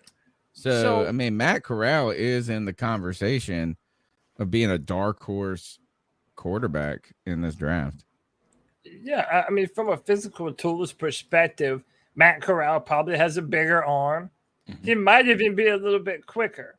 But the fact of the matter is Kenny Pickett came from a much, much better offense. And again, when you're talking about Ole Miss, you're talking about the very definition of an air raid offense. And before Patrick Mahomes was drafted, people thought that quarterbacks who came out of an air raid offense almost were never successful in the NFL. Like most of his plays for Matt Corral are heavy run pass options. Most of his passes didn't travel 10 yards. So again, you also have to do a little bit of projecting in that maybe when you do put him in a pro style offense, maybe he might look better. Either or, he would still probably need a little bit of time to prepare. Sure. And to be fair to Kenny Pickett, I think that is probably the truest thing that you do hear about him, is that of the big three, the one that you could probably make the safest bet on to be able to come in and be a competent starter right off jump is probably Kenny Pickett. Now, I think Malik Willis could be further along than we anticipate. And people give him credit. Yeah. Because of the system that he's in. But, a lot of and the narrative. concepts, a lot of post-out concepts, a lot of post-out throws from Kenny Pickett. And came from, his offensive coordinator at Pittsburgh was a former offensive coordinator in the NFL. Yes. So it's going to have more influence there. G. Cavassier wants a little bit more. Hey, y'all, G. Cavassier again. Excuse me, Malik Willis. That's his name. I know I'll butcher the damn name and everything like that. But another thing I have to say, man, do you feel like we will trade a player to get more draft picks? And if any player, who do you think a player. we I would hadn't thought about trade that. to give up draft capital? My opinion, Robbie Anderson. That's my opinion. Yeah. I can see that. I'm not saying Christian McCaffrey. I really don't want him to go, but we don't know what the hell the Panthers got brewing up. But I could see them trading Robbie for a third round, second round, the highest, mid-second round, the highest. It would be second or third round for Robbie Anderson, man. That's if we have to give up one of our players to get draft capital, man. Give me your thoughts on who you think will be willing to trade to get some draft capital. Keep happening. Yeah. So Tony, do you want me and do you one of you guys want to go first? Because I actually have a clip from the press conference today, specifically them talking about future draft capital. So here's what I do. I'll play that clip and then we'll go in on that question. All right. We're not going to be so focused on recouping those picks because we look at C.J. Henderson as our third round pick this year. This is recouping their second, third round picks and what they feel about giving up future draft capital. So we don't want to make the mistake of just moving around and moving around, like I was talking about earlier. So if there's a good player there, we'll pick him. And then as far as future draft capital, then absolutely, like you want to protect those picks. And a lot of the conversations I've had with other teams, over the last week is, hey, do you want to give up something next year, in 2 or 3 to move up this year? And my answer has been no. We want to protect those picks. They're very valuable to us, and we're not going to just throw them out there. So, even though you can recoup over time, that's not the plan. We're going to be disciplined with our approach. So basically, right there, saying that they do not want to use any future draft capital to be able to move up, and he said he got a lot of interest from other teams about that. That's what they wanted. That's where G's call is great, bro. Yeah. Hadn't thought about the alternative. Right. I have 2 scenarios. Go I ahead. could talk about. Now, we were talking about earlier the possibility of Thibodeau falling to 6. Yeah. Just say, for instance, he does. Okay. And that's defensive end, right? Yeah. What if we Yeah, traded Kayvon Thibodeau, defensive end out of Oregon. Yeah. What if we traded Brian Burns to, like, say, Philly? Nah. Drafted Thibodeau, so we don't have to pay the 5th-year option. Drafted best defensive end available there, and then trade with, like, Philly for, like, Brian Burns. I think like it's too much future in that and not enough now. I think we gotta have Brian Burns. Like, imagine this defensive front next year without Brian Burns. Oh, I agree. Yeah. It's just Brian Burns is always. I love Brian Burns, but he's always so close, just so close. But he just needs to take like a half a step. Well, he'd be one of the best in the league. And I imagine if he did take that half a step, I mean, we could be looking at one of the premier pass rushers in the NFL. Like, we've been saying that about him for a long time. But he is one of the premier pass rushers. The problem is it. He could be even better than he is. We need him to be he plays every down. We just need to not hear a conversation about him being a liability, only being a speed guy. Right. What if right now is the best value you would get for him, though? He's coming off of a honestly undeserved Pro Bowl, and I hate to say that because I love him. Right. I agree. Like, he wasn't the best defensive end on our team last year. But you're going to be able to use that Pro Bowl as in like a pretty tremendous amount of leverage when it comes to possibly trying to get any type of capital for him. I don't think it's a smart idea, but I think that if it is something that, if you look at Brian Burns as somebody who is who he is, right? He's not going to get better or he's not going to get worse, but he's able to show up constantly, right? Then I don't, is that worth? Can we give this My thing is this, though. If you do that, if you trade Brian Burns and draft a defensive end in his place, then you're kind of taking 2 steps backward. Like, you lost Hassan Reddick, but you know that you have Burns on the other side. I think that the Panthers really want to bookend Brian Burns with another big-time pass rusher. Right. That's why I think that they really would like Trayvon Walker. I think Natalie it is probably not making up the info that she sent me, because if you remember, it could be Thibodeau even. Fitterer, right? But even more so, Walker is bigger and stronger than Thibodeau, and really? Sets a much more fit. Dude, by the way, Trayvon Walker is 6'5", 272 pounds. And that's the guy we need. And by the way, that is the guy we need. Dude, check this out. His numbers are more comparable with a defensive back rather than the defensive end. This guy is one of the freakiest athletic prospects at defensive end that's what has been out in a long time. And they played him at 3 different positions. So when you project him into the NFL, a lot of people are saying, well, if you played Trayvon Walker as a full-time 5-tech or 7-tech, this guy, you're giving him far more of a chance to be. I'm all in. That's what I want now. I've changed my mind. Defensive doesn't take very much, huh? Yeah. No, man. I'm like man. If I was a fish, I would be the first mug that got caught. I'd be like, Cody's a salesman. Look at shiny thing, boom. Yeah. And hey, I only have one more clip that I saved here from the press conference. You want to play this? This is I might have already played this. Future draft. Well, let's go to another call. Well, hold on. I have one more trade. Go ahead. One more trade, and this one is just pure fantasy. Really, there's absolutely no way it would happen, but it's a way to get rid of Matt Rule and Sam Darnold. What if we give the number 6 pick, Matt Rule and Sam Darnold, to Pittsburgh for Mitch Trubisky and Mike Tomlin? Coaches have been traded before. So to the man and the Spider-Man. Actually, no. Before we go on the next call, bring up the best comment of the night. The best comment of the night, my man. And I hope your handle JCVGDE is some sort of JCV Jean-Claude Van Damme reference. If it is, I like you even more. Big JCVD fan myself. But my man said this: how is Greg talking about trading Brian Burns while wearing a Spider-Man costume? That's the comment of the show. I don't want to. And that might be like one of the best quips on this show in like a month. Yep. And there's been real a time. lot of good. That was a good one. That's a somebody mark that down and remember this. Is we got to remember.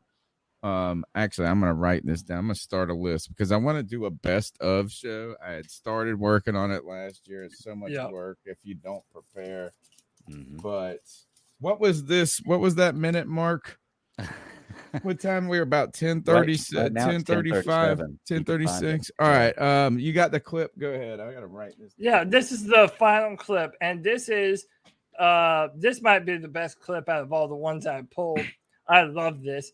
This is the clip of Scott Fitterer talking about free agent quarterbacks versus draft quarterbacks, and basically preparing those two classes against one another. Thanks for doing this, of course. Scott, I'm wondering, when you guys are, what is the process of weighing the veteran quarterback market compared to the rookie quarterbacks that are available?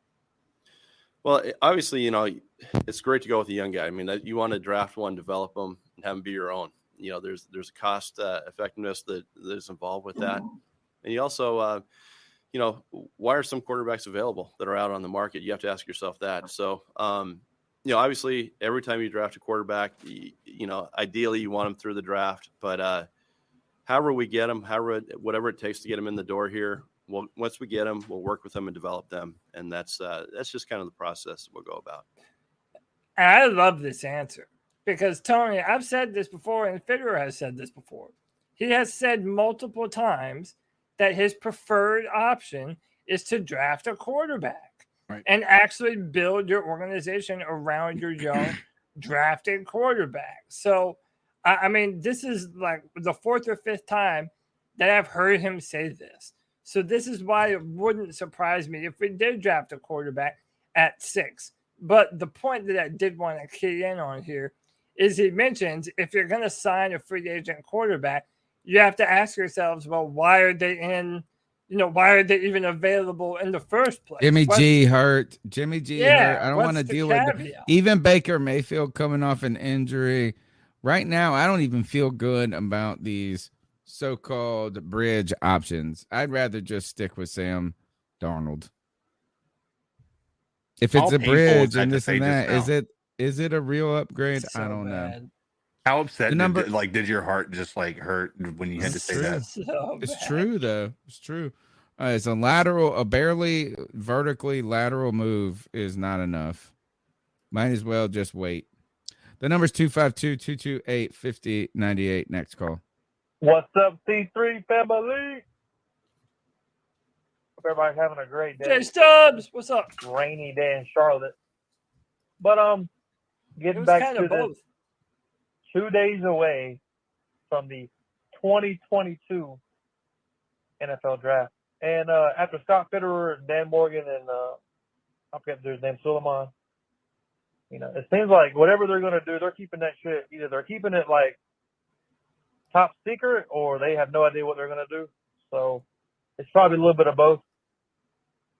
But looking forward to the C3 draft party on Thursday, where a little birdie told me that's Cody's anniversary. So maybe Tony got a little surprise for him, maybe a little reach around or something. But anyway, keep pounding y'all, and I hope that we, you know, make this decision right. Just whatever it is, if it's a DN or a left tackle or a quarterback, I just hope they're a starter for the next 10 years.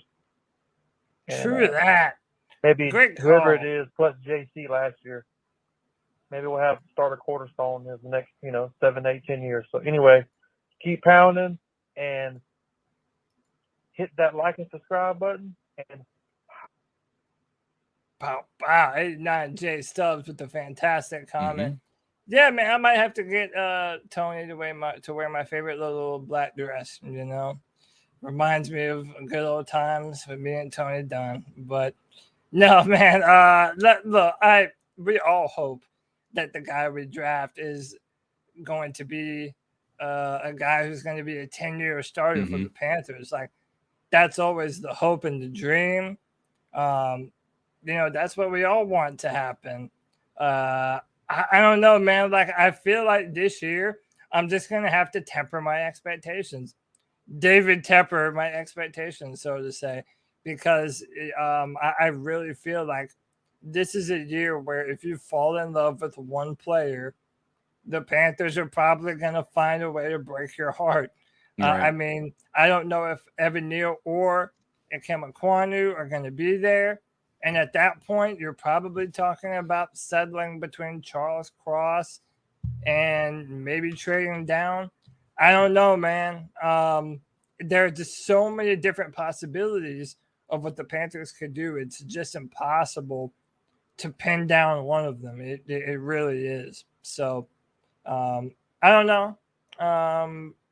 It'll certainly be interesting, man. That draft show is going to be fun as hell. All right, let's go to the next call. The number is 252-228-5098. What's going on, C3? This is your boy Ivan, a.k.a. Pipe Slinger. Long-time listener, first-time caller, calling all the way up from Richmond, Virginia. My man. I'm calling you guys because this week is mainly known as Smokescreen Week, also the draft week. And Monday morning, Ian Rappaport reported that Carolina is not expected to trade for Baker Mayfield before the first round of the draft. Now, why would he tweet that? That was so random, out of the blue. Now, in the past years, I've seen that teams leak stuff only if they want things leaked. Why would Carolina leak that, boys? Now, another thing I've been seeing a lot in the past streams. Why would we draft a QB in this draft? We passed on Fields. We passed on Mac Jones. Fields torched CLAX Clemson Tigers. Mac Jones, both these guys considered top prospects. Are these guys not as good as the guys in this draft? And at the end of Ian Rappaport's tweet, just something to monitor. He says Carolina picks number 6. Not Carolina picks at 6. Carolina picks number 6. I know a guy up in Cleveland that wears number 6. Another guy in Cleveland. Was that the end of the call, Phil? What's up, C3 family? Yeah, that was Hit it. Like and subscribe. Yeah, button. man. So that was my that was Ivan Pipe Slinger. Appreciate you, man. And we never got a chance to talk about that. It was reported that the Panthers are out on Baker Mayfield, or at least until before the draft. That's something that's not going to happen. What did you all make of that? I personally don't think it means too much, but what say you all? I don't know. I think he said it in the beginning. Is the season of smoke screens. Yeah. Mm-hmm. I have gone in just the matter of the last hour and 45 minutes from believing after watching that press conference with Scott Fitterer that there was kind of a no way they're not taking a quarterback.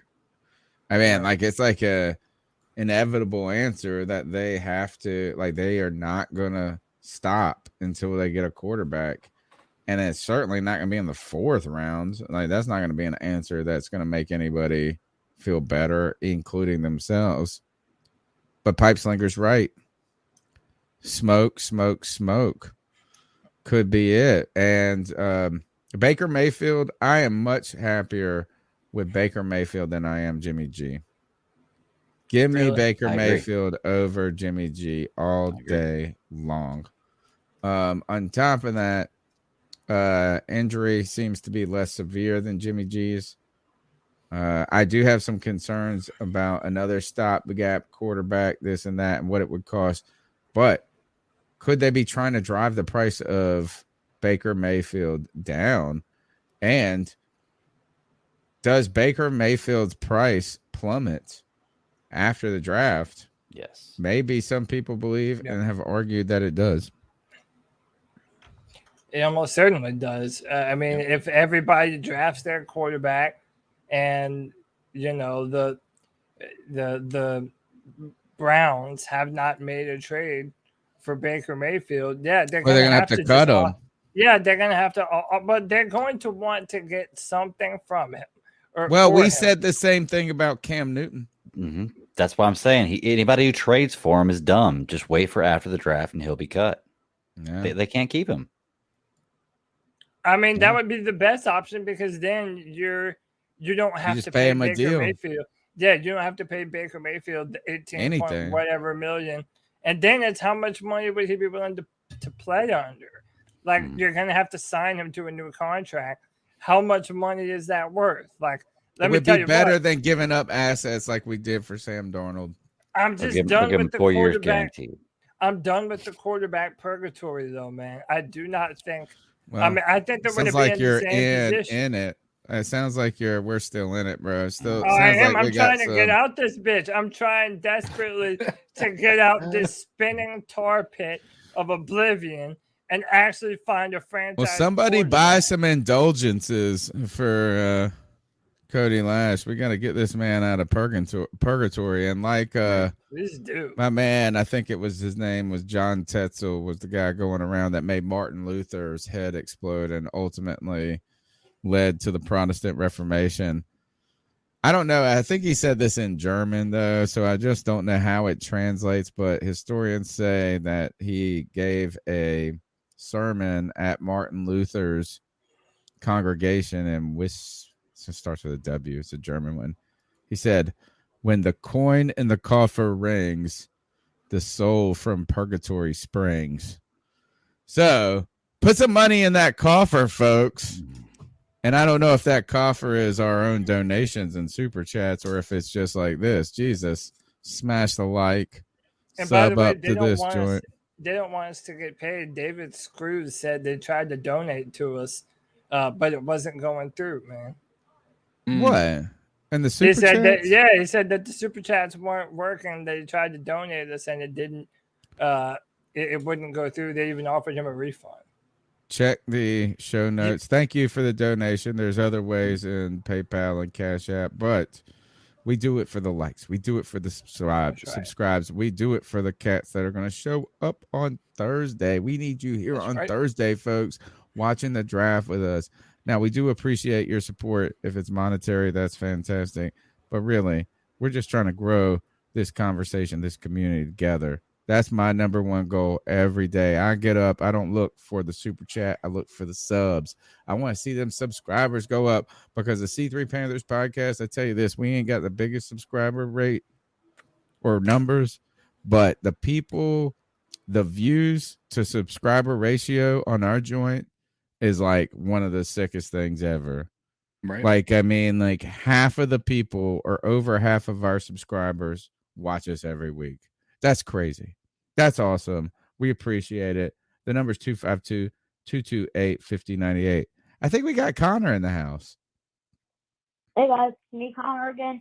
And again? We didn't get your first one. So I was all for it. I liked a few of the quarterbacks, but I was all for drafting offensive line in the beginning. But I kind of shifted towards drafting a quarterback. At one point, I don't know how long we are going to wait until we take that shot in the top 10. We got to do it. It's a high risk, high reward move. But when you get a good reward out of it, that reward is really good. Just look at Patrick Mahomes, Josh Allen, all those guys that were, Josh Allen specifically, all those guys that were said to be not that good. Well, they sure as hell came out being worth their pick. And a lot of them came out being worth the first overall pick. I'm leaning towards drafting quarterback in this draft. He's got the Ben McAdoo opinion. Like he's for the swing for the fences moment, Cody. No. I love Connor, man. Connor knows. Connor He knows. understands. He's I've been smart. trying to listen. I've been saying this. Now, as time goes on, I don't think it's going to happen. I'm pretty much setting myself up for it to not happen, and the worst case scenario to be true, that Malik Willis goes to the Falcons. But I mean, listen, I agree with you, Connor. If he goes to Detroit, it makes our life easier, though, doesn't it? I mean, yes. In a way, yeah. If it goes number 2, but by the way, if it goes number 2, then there's no reason why he shouldn't also go number 6. But well, I'm again, saying this, but at least that ends the question for us. And then you Right. could say this is we could pick the guy from Georgia like you're talking about, and then all of a sudden Matt Corral is sitting there at 31, and you say, you know what, we were thinking about picking him at 6 anyway. Instead of us trading back to get a quarterback, maybe we should just pick a balling ass player at 6. And if some reason there was a quarterback we realistically believed in being a worthy gamble going forward, why don't you then go after him? It would probably be cheaper that way. Mm-hmm. Well, and I have to disagree with that thing there, Cody, about, if he's going to draft 2, then we should take him at 6. That's based on a team's opinion. Like, he may be good or better based on what Detroit wants or needs at 2, but and I what don't they know if can do. Yeah. Like, that doesn't necessarily mean we would take him at 2. Right.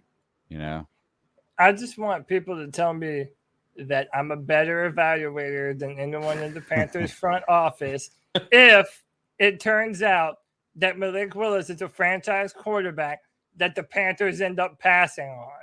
I want people to be like, if you pass on him too. You very well could be right, man. He might not even be a pass option. Then all of a sudden that changes the game. What Detroit does, and I gotta say this, is what Houston does too, are all real things. Yeah. And Detroit could set the tone for the draft when it comes to quarterbacks, and Houston could reorient the draft for players that you didn't think would complicate it for you. And that's that Thibodeau, that's that Brett. They could. I was listening to PFF mock draft, and they said Sauce Gardner at 3 for them. Yeah, that's who I have Houston taking. Really? Yeah. But all the recent news is that they're high on Derek Stingley, the defensive back out of LSU. That it's between. So the Texans, that is the first landing spot for Ekwonu and Kim Ekwonu. They're really high on him. And someone in the Panthers. He's my favorite, by the way. By the way, somebody in the Panthers subreddit goes to NC State, and Kim Ekwonu was like, he said you saw him somewhere, and that he was the nicest guy, and that Kim Ekwonu believes he's going number 3 to Houston. That's what Ekwonu says. But if it's not Ekwonu, it's going to be 2 of the defensive backs, either Gardner or Derek Stingley. Wow. 252-228-5098. Let's go to the next call. What's up, C3?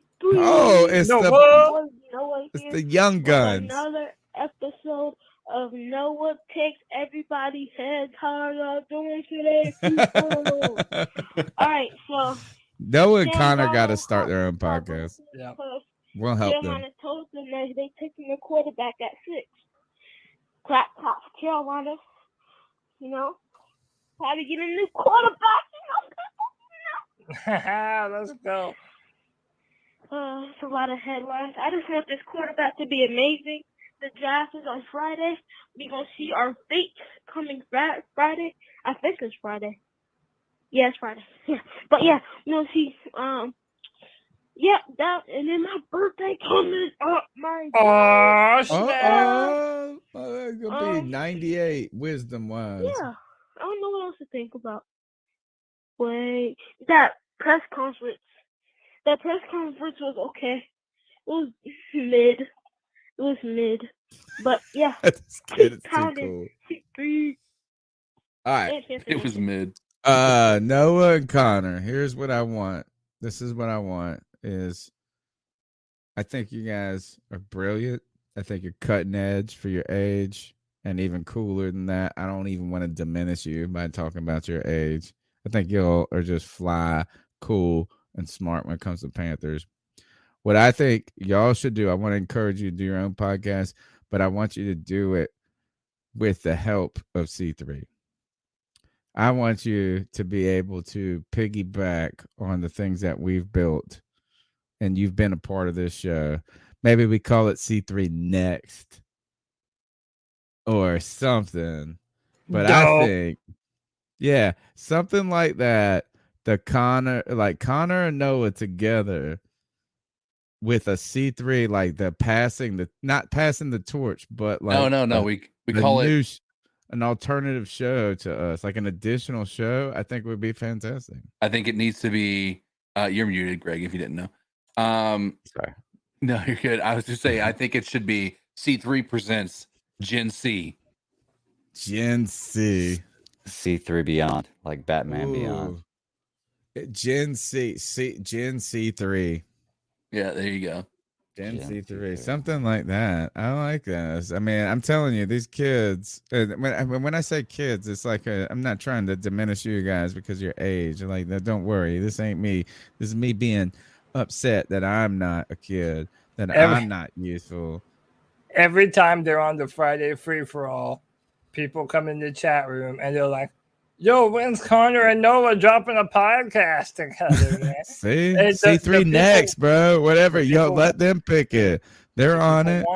The people want it, man. I think you got to be a part of the fam.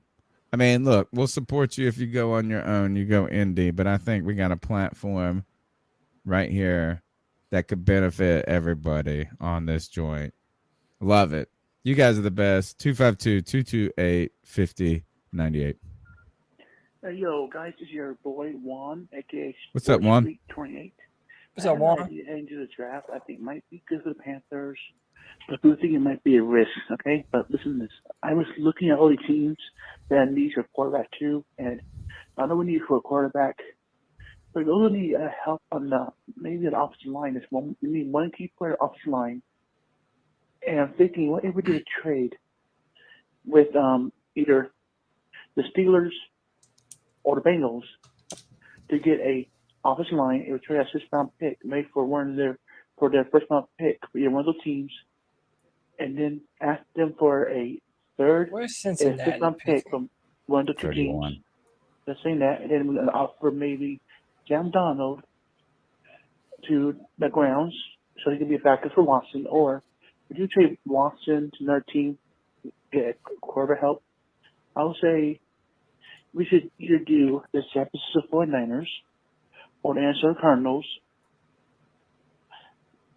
But I'm not really sure, but Fire name.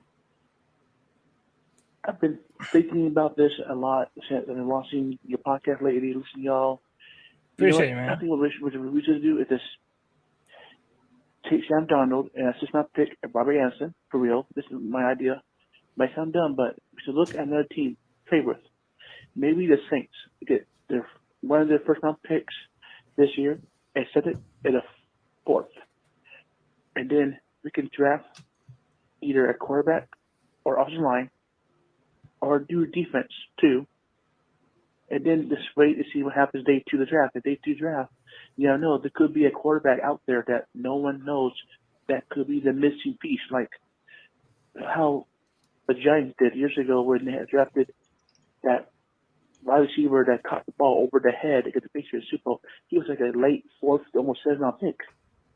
We realized it's not a really good player in the first day of the draft. It's not always going to be that easy.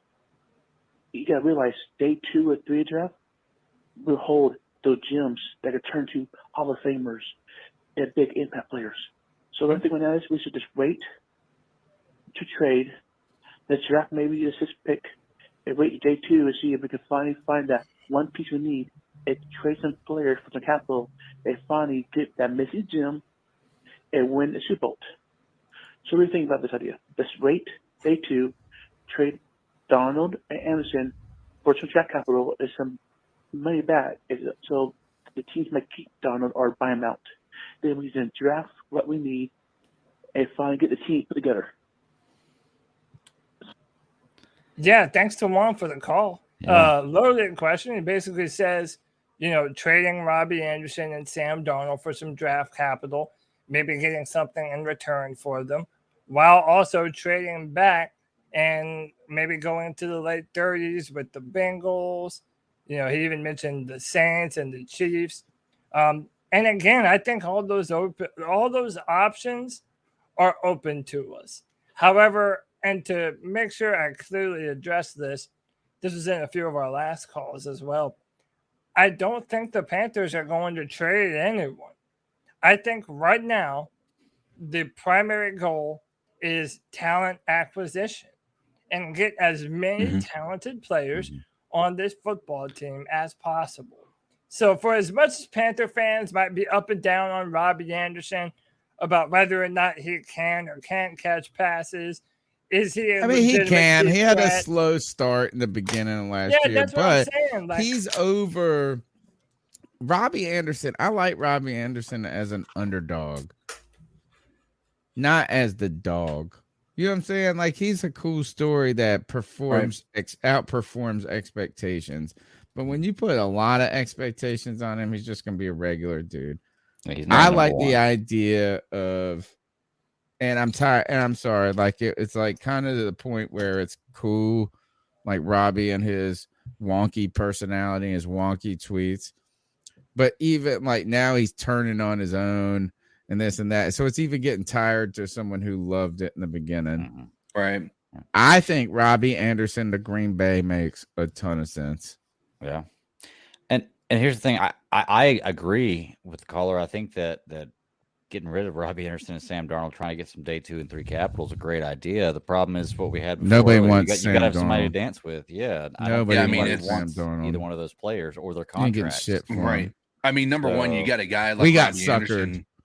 Robbie Anderson can't be good for culture, right? I mean, just based on the way he's been handling himself, in this offseason, I can't imagine that a team is looking at that and saying, you know what? He can bring a lot to this locker room, right? It's just he doesn't have that leadership, and it almost seems very, again, it's something that I've seen for a long time, even when we faced him when he was still on his rookie contract with the Jets. He seems very selfish. and there's a part of that's okay, right? You are there to support yourself and live the dream that you've always been pursuing. But I don't know that a team looks at Robbie Anderson, sees his online presence, sees his the way he just has no problem expressing himself out, regardless of what people think. And then adding in the idea of getting Sam Darnold out of there. Like I said, I love the idea. The reality of it is just nobody is going to take on those contracts and I think give us Robbie any capital for it. I think Robbie to Green Bay makes a ton of sense. I don't. I think Debo to Green Bay makes more. Oh. Ooh, dude. I feel like 49ers and Green Bay see each other as threats to like existential threats going forward in their success. So I see a little bit harder relationship between the two.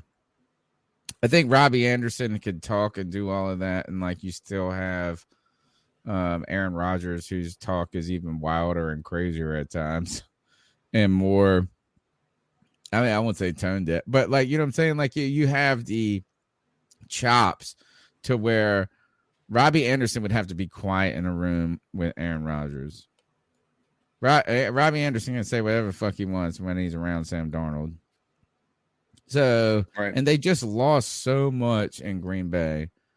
Like their window is small for Green Bay as it is. And right now their offense, we don't know what it's going to look like. It's Aaron Rodgers trying to make people. And I just don't think rookies alone is the right answer for them to actually. They could be good with rookies. I'm not saying they can't be good, but I think they need more. And Robbie Anderson is better than Marcus Gandring, whatever his name is. Right. Yeah. Whatever. So. And I kind of agree with you, Tony. Like, based on the type of quarterback that Aaron Rodgers is and how effortlessly he pushes the ball downfield. Yeah. I think he would get the most out of Robbie. And Robbie would be quiet as a mud. Robbie be over there. Who's that bear over there? Who that quarterback over there throwing the ball to me?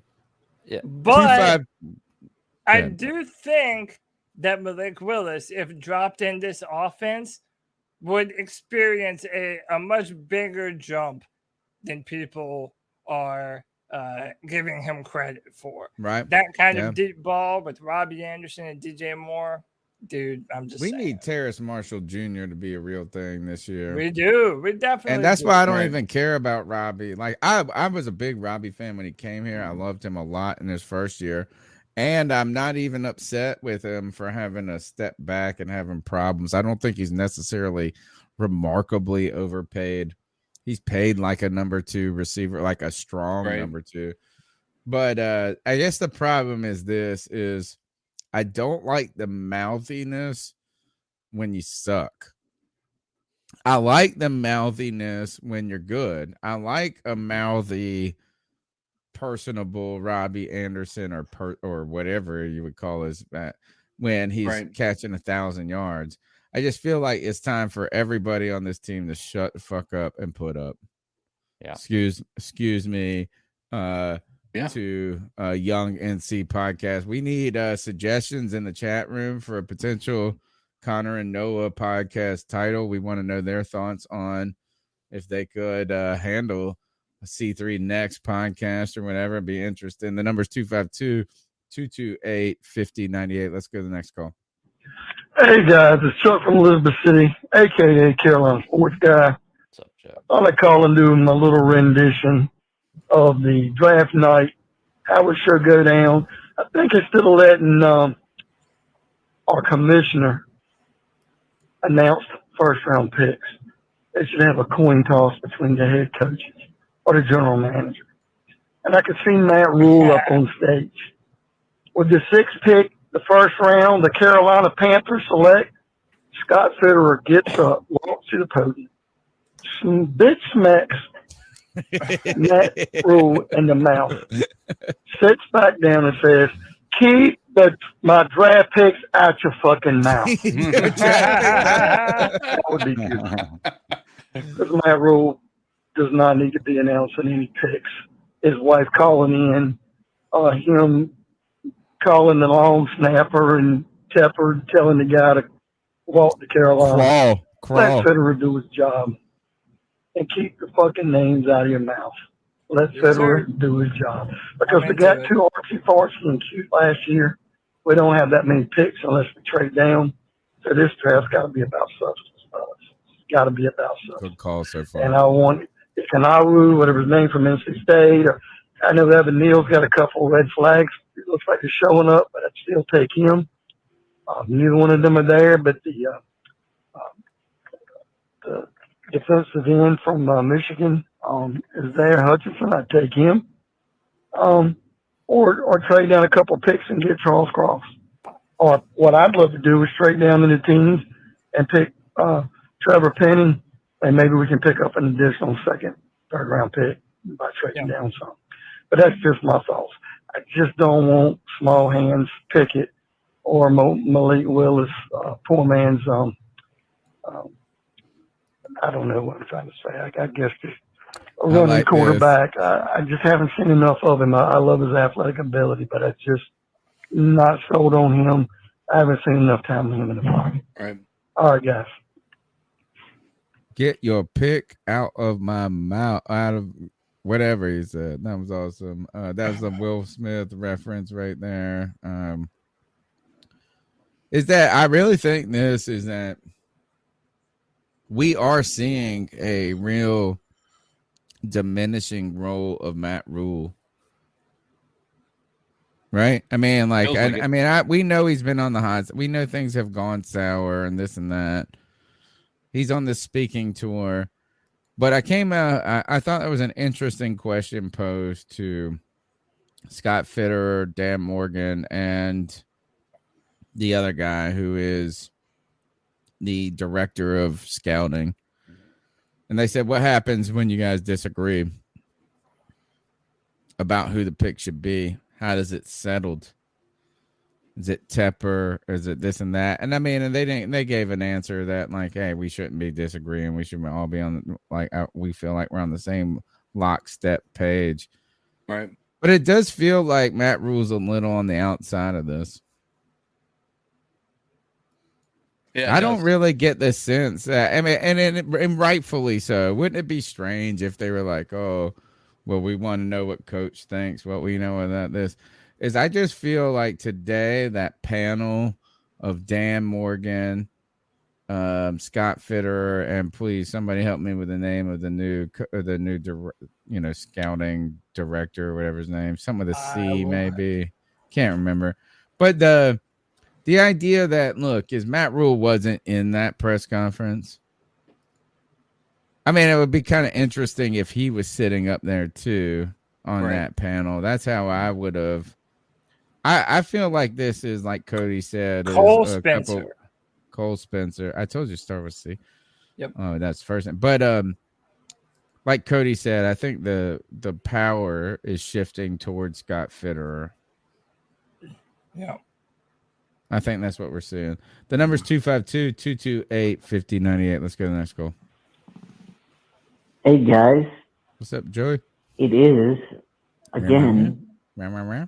the growl that makes them howl. Yeah. AKA Joey the Blind Panther. Nice. And I heard someone say that a credible source, i.e. Natalie Miller, said that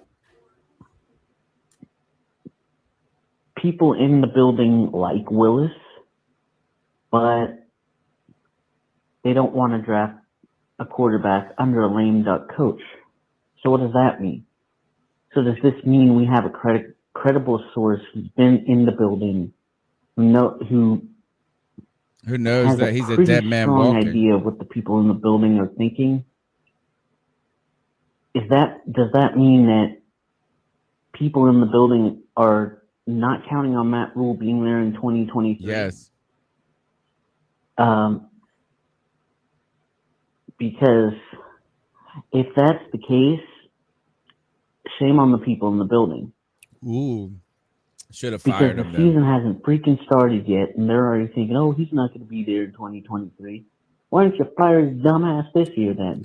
Good call. Good call. It's crazy. Not a bad take. It's really crazy. But then I heard Cody say, are we really going to miss on a guy just to keep Matt Rule's job? I mean, you don't try to keep the job of lame duck head coach. He's a lame duck because he's Joe Biden. He's gone. Anyway, guys. Wow. I like that, Dan, because he's Joe Biden. He's gone. I mean, look, I have been theorizing for a while that there is a rift in the Panthers front office, and a rift in that you have the guys that are looking to build this team long term. Then you have the urgency guys, the guys that are trying to win right now to keep their job. Granted, everyone's trying to win right now to keep their job. However, if to that point, if you have a quarterback that the organization is already kind of deemed as a lame duck, one, why didn't you already fire his ass and rip the Band-Aid off? Like I've said time and time again, needs to be done early. But number two, like now you openly admit that you're only going to draft for your short-term needs, and that you would be more than willing to pass on a quarterback that you might otherwise like to take, but now you don't want to do it because your head coach needs someone that can win right now, which is somehow an injury-prone Baker Mayfield or Jimmy Garoppolo. To me, it just makes no sense in the world, man. I hate it, but I'm used to the Panthers doing everything that I hate for them to do. So, yeah, I don't know, man. Yeah, well, look, we missed the opportunity. Some people thought that it was because there were too many coaching vacancies this past year, and there was some concern about that. Again, there's some big names out there that have gone overlooked entirely.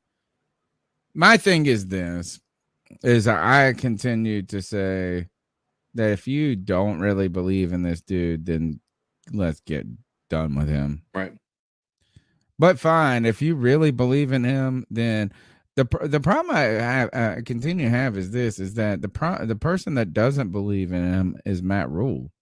Matt Rule is the one that fired every decision that he's made. He's the one that's abandoned ship on Teddy Bridgewater, now Sam Darnold, this and that. I wish that Matt Rule had more backbone in his own decision making. And that would make me feel better about this long-term this process, the 7-year brand or whatever it is. But he's the one that's shaking in the wind. He's the one that's flinching. And if we end up just I need Matt Rule. I need for us to, if we keep him after this season, for him to not back into keeping his job, but let's keep him because we really believe it's on the right trajectory. It continues to go back, like I said, with a quarterback. Is like, if don't pick him if you don't believe in him, right? And don't stick with Matt Rule or throw him to the wayside if you. I just don't like the willy-nilly thing. But right now, I don't think Matt Rule, and maybe it's just a 1-year sample set, guys. Because after year one, I thought, man, Matt Rule didn't look over his head. Last year, he looked way over his head. Right. And not just what happened in the season, but him firing his whole staff, to me, is a big signal that he is flailing. And if you've ever, I'm not a great swimmer, but if you ever been in a situation where you're kind of like worried, you know what I'm saying? You're like in the water and you start a little panic. It's hard to come out of the panic. Mm-hmm. It's really hard to come out of the panic and be like, hold up. Like once that panic sets in and you're that water and you're not a great swimmer, you are worried about drowning.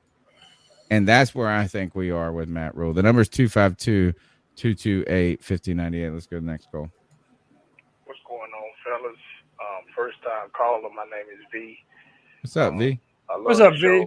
Been watching it for a while. Thank you, man. Thanks for the support. My mind, man, I feel like basically if the 3 tackles not there, man, I feel like if K1 and Thibodeau sitting there or Trayvon Walker there, I'm more on board then I'll with this. take them over Malik Willis even. Because I mean, Because of take it back. concerns. Not Malik Willis. He's not the only quarterback I take because I think you got the higher upside. But other than that, trade that. I'd like to know how y'all Or just feel pick the about that. Thibodeau. I'm right there with him. Today. Keep pounding, fellas, and keep doing what you're doing. Way to dominate in your first call to the C3 Panthers podcast. Hope it is the first of many. Thank you for your support, V. But I feel like Greg and I might be gravitating to the same position, is that like it's easy for me to just say tackle, tackle, tackle. But I want to circle back to something we have not talked about on this show. I guess you can't circle back to something you haven't talked about. But Brady Christensen continues to be a name that is highlighted by Scott Fitterer and the coaching staff other than Matt Rule. Yep. All of a sudden, there is this moment after a whole season of fans going, and again, this is why I don't like Matt Rule, because it's like to the wayside every freaking decision. But they thought that Brady Christensen wasn't ready. They thought he was a guard, not a tackle, this and that. Or he thought that somehow the coaching staff, the scouting staff, and the offensive line coach all of a sudden are really more confident in Brady Christensen going forward. Scott Fitterer mentioned Brady Christensen's name today. Only player I heard him mention his name. And he said, we think he is a good player. Right? All this, that to me diminishes Matt Rule in his perspective, like it like lessons, like again, just more data. But then maybe we're not, like Cody has kind of trumpeted on this show, as far away on this offensive line as we think. And then adding a dominant player here. I cannot believe I'm saying this. Maybe it's just a new flashy discussion, but this Brown kid or this Thibodeau guy might be too much to pass up at 6. Imagine that 2 years in a row. What was that? Walker? Yeah, Trayvon Walker. Yeah, Walker or Thibodeau. Imagine that 2 years in a row sitting there needing a tackle on quarterback, and it's still a better option to pick the defensive player. Yeah. You can't make that up. It's bizarre. Yeah. Is it not wild? And how about this? Greg, you and I feel like we're like, I can read your body language on this. We might be open to this idea. The other two on the podcast, CK and Cody, tell me why we should pick Ike Ekwonu over those two defensive players, or you fill in whoever. Malik Willis not Malik being Willis. the name. You don't get Malik Willis. You don't get to say Malik Willis. So Say all three Malik Willis tackles is and Malik Willis gone. are gone. Yeah, it's like say Malik Willis is gone at 2. Why do you not? It's simple. I mean, unless CK has a better answer to this, the Panthers have not drafted a first-round offensive lineman since what? Jordan Gross? Like, how long has it been since we drafted a first-round offensive lineman? Like, it is abundantly obvious to everyone watching what the positions are that the Carolina Panthers neglect. That's but the you quarterback love Brady position. I was just going to say, what about Brady Christensen? But hold on. You said why Ikem Ekwonu over somebody, like Trayvon Walker. Well, with Ikem Ekwonu, I like his film at left tackle and at left guard. So let's say Brady Christensen can only play left tackle at a high level and not guard. Fine. Put Ekwonu on the inside and let Christian McCaffrey have a field day behind our newly revamped offensive line. I understand why they would take Trayvon Walker. And yes, our defense is in desperate need of that run-stopping, hand in the dirt, big, badass defensive end that, frankly, we've been missing since the likes of Julius Peppers and Charles Johnson. Yep. But, again, just knowing how much we have neglected the left side of this offensive line forever, if you're going to pass on a quarterback, it damn sure better be for an offensive tackle, especially when you passed on a potential Pro Bowler last year in the form of Rashawn Slater. And now there's 3 of them. The radical Cody is going picks. conservative. The radical Cody Lashney has gone conservative. CK, build that wall, is he baby. right? Build that wall. I go back and forth on it. That's my problem. Like I have been, like it depends upon what mood I'm in, honestly. Like I think that a quarterback can make up for a lot, but offensive line is really tough. But the other part of it is, to Cody's point in some of our shows, is Christensen has the ability to possibly show out, right, and come in here and be that cornerstone left tackle that we've been looking for the past few years. It's not out of the realm of being possible for that to be something that happens. It's going to be tough, right? It's going to be an uphill battle, but I mean, I think it's something that, dude, I'm so torn on this because, and this is what I was telling Greg before the show. Like, in all reality, there isn't a good answer until it's an answer that you already know what the answer. Like, you're not going to know. Like, we can sit here and debate all day, but nobody knows. Nobody knows whether Malik Willis is going to be that guy. Nobody knows. Well, you know what is you have less risk with an offensive lineman and maybe one of these crazy defensive players falling to you than you have with a Pickett or Willis. Or I just want to eliminate Willis from the discussion because he is the ceiling buster player, right? You get that argument. You can say, oh, well, he could be the greatest thing ever. Right.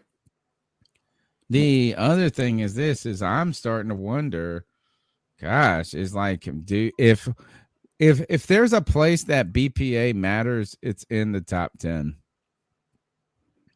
Yeah. I don't want to hear about BPA when we're at 120. I don't want to hear about BPA when we're at 70, because how do you calculate who the best player is on the board between 70 and 80? You know what I'm saying? Like, it's just like at that point, they're all about the same caliber. You know, like, is that you have to start. It's a mixture of BPA and need. In the top 10 is the only place where best player available actually reigns true or has a real legitimate argument. And if you think that one of these defensive players is like a sick ass player, then you have to consider him. But I think, also offensive linemen is, look, we got PTSD. I mean, I wanted that last year. I wanted I am actually at the point here. I'm telling you to consider the thing I got upset about last year. We picked supposedly best player available with J.C. Horn, and I wanted a tackle. So, wow. Holy cow. And my thing is too with this is if I only like advocate drafting a defensive player over a quarterback at that position if all three of those tackles are gone. I want one of those three tackles first. It's only a what if situation for me. But I also lived through the Julius Peppers days and I love those times. Love him. So, Love like, him, dude. Dominant. Here's the other thing too. A good dominant defensive end can really change your team. There are four positions on the football field that are hard to beat in their effectiveness in changing the game. Number 1 is quarterback. Number 2 and 3 are offensive left tackle and defensive end, right? So the two adversaries of each other on the line. And a shutdown corner makes a giant difference to how you can play the game. Right. And it's like what Cody has said about the reason why Derek Brown is a good pick, but also at the same time, a pick that you have some issues with is that 10. it's just not the game-changing position. Yeah. He might be the greatest player at that position at that moment or in need, but not a position that is ultimately so game-changing. Top 10. Which is why you wouldn't draft Jordan Davis in the top 10 of this year's draft. Right. Which people have said he wasn't even going to be there in top 5 though when that shit was going on. We get some but recent you're not seeing that now. I know that it's settled down. And here is where I'm coming about is that if we do think that there are real questions about this quarterback class, look, Ryan Roberts said tonight he doesn't have any of them graded as a first-round pick, period. He thinks it's kind of this year's setting. That's one of the things. And on top of that is like maybe that does lend towards the Carolina Panthers saying, you know what, defensive end is not entirely out of the consideration. It's not out of the consideration. And it's not like you cannot continue to bolster the offensive line through free agency. And I want to ask a question just to kind of gauge defense with how you feel about Malik Willis, Cody. If you just say you had, like, I'm going to say one of these defensive ends we're talking about is probably going to be a franchise player. So let's just say, for instance, you have a chance to either get Luke Kuechly back this year or have Malik Willis. Which he taken? Take your emotion out of it. Just think about the player and how they affect the franchise. Well, but I know Luke Kuechly is Luke Kuechly. We didn't know at the time. You didn't know at the time. You're basing it on one of them being. So based on his. Do you think Malik Willis? Do you know who Joey wanted that year, Cody? Joey, the freaking Puerto Rican, was pounding the table for Maurice Claiborne, who is a corner, who is in that position of value, who had a freakish kind of physicality and this and that. Also, in a detriment to Maurice Claiborne, had one of the lowest Wonderlic scores in the history of football. He got like a 6 or a 2 or something. He also said he didn't try on it. Maurice Claiborne turned out to be an okay football player, but it took like 7 years. Right. But my question to Greg is, am I basing this on Luke Kuechly from Boston College or Luke Kuechly from the Panthers? What I mean is, my underlying thing for this question is, do you think that Malik Willis can reach the level of quarterback that, like a player, say Luke Kuechly was at linebacker, or just for this instance, Thibodeau can at defensive end? Do you think Thibodeau would be a greater defensive end than Malik Willis would be a quarterback? That's what I mean. Do you see all-time great in Malik Willis? I mean, look, I don't know if all-time great is what it's called. I know traits. I know physical and mental traits. If I'm going through an evaluation and I'm looking for the most important position in football, Malik Willis has all the traits that I would deem recognizable as franchise quarterback traits. And when you don't have a crystal ball to be able to look into the future, that's what you have to bet on.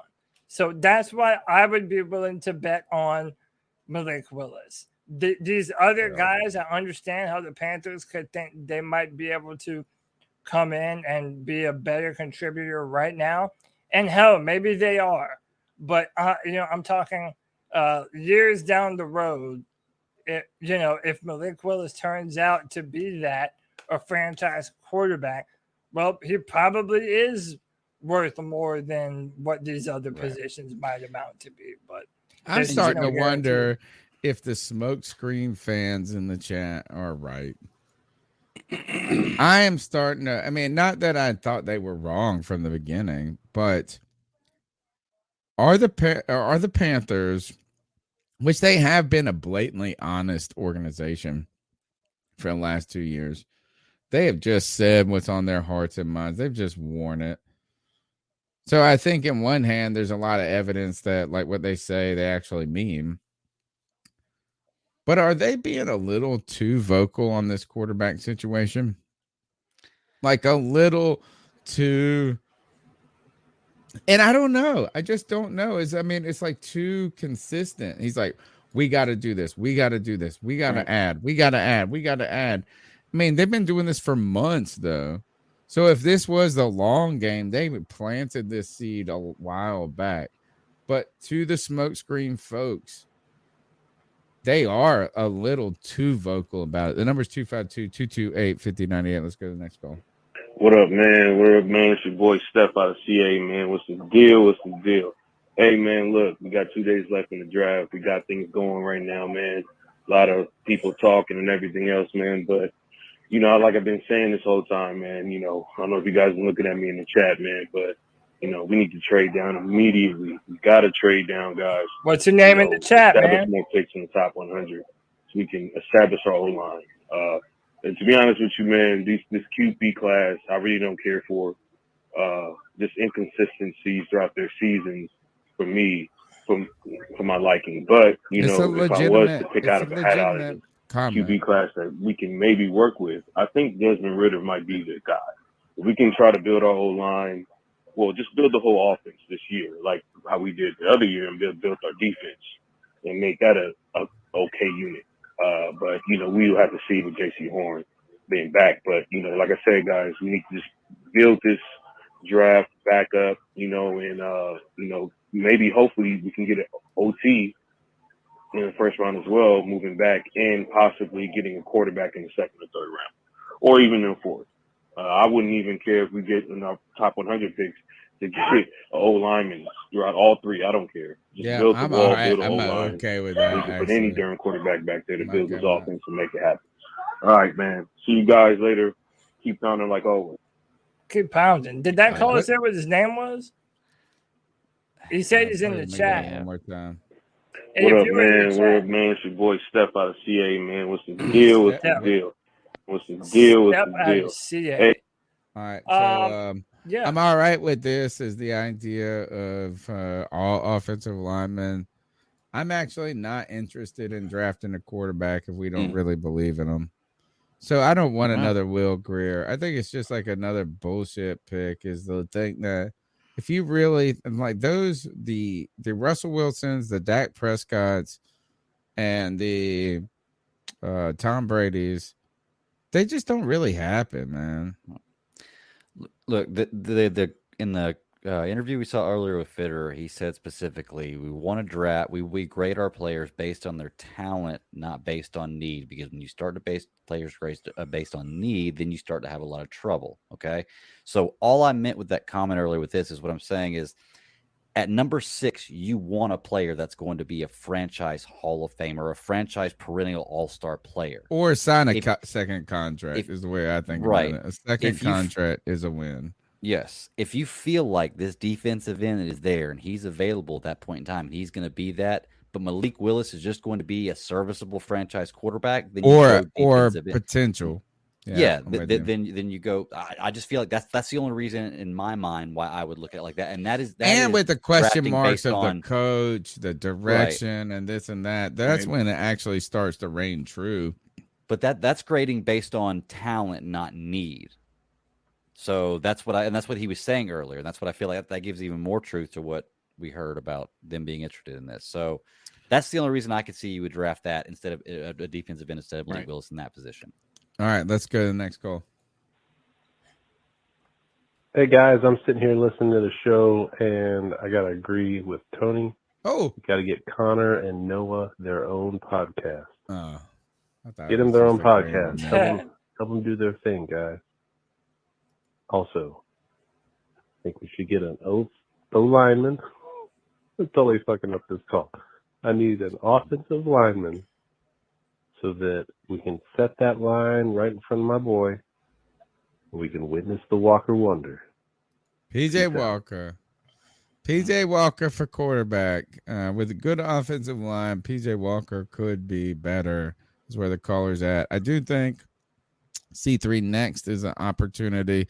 Young NC. I saw that was Young NC, Noah and Yeah. Connor. I think that's a great name. I want to hear Noah and Joey the Blind Panther. Joey the Blind Panthers are in on that. Here's the thing is that look, his offensive line is legit. Like if we just pick a top offensive lineman, I don't care. Neal, Cross, Kwanu, one of those three. You pick that, we call it a day. We happy. We pick Malik Willis. We get to argue upside and potential. If it's a pick like Pickett or Corral at 6 or something like that, or who's the other quarterback that's with the Corral conversation? Maybe I don't even know who it would be. Ritter.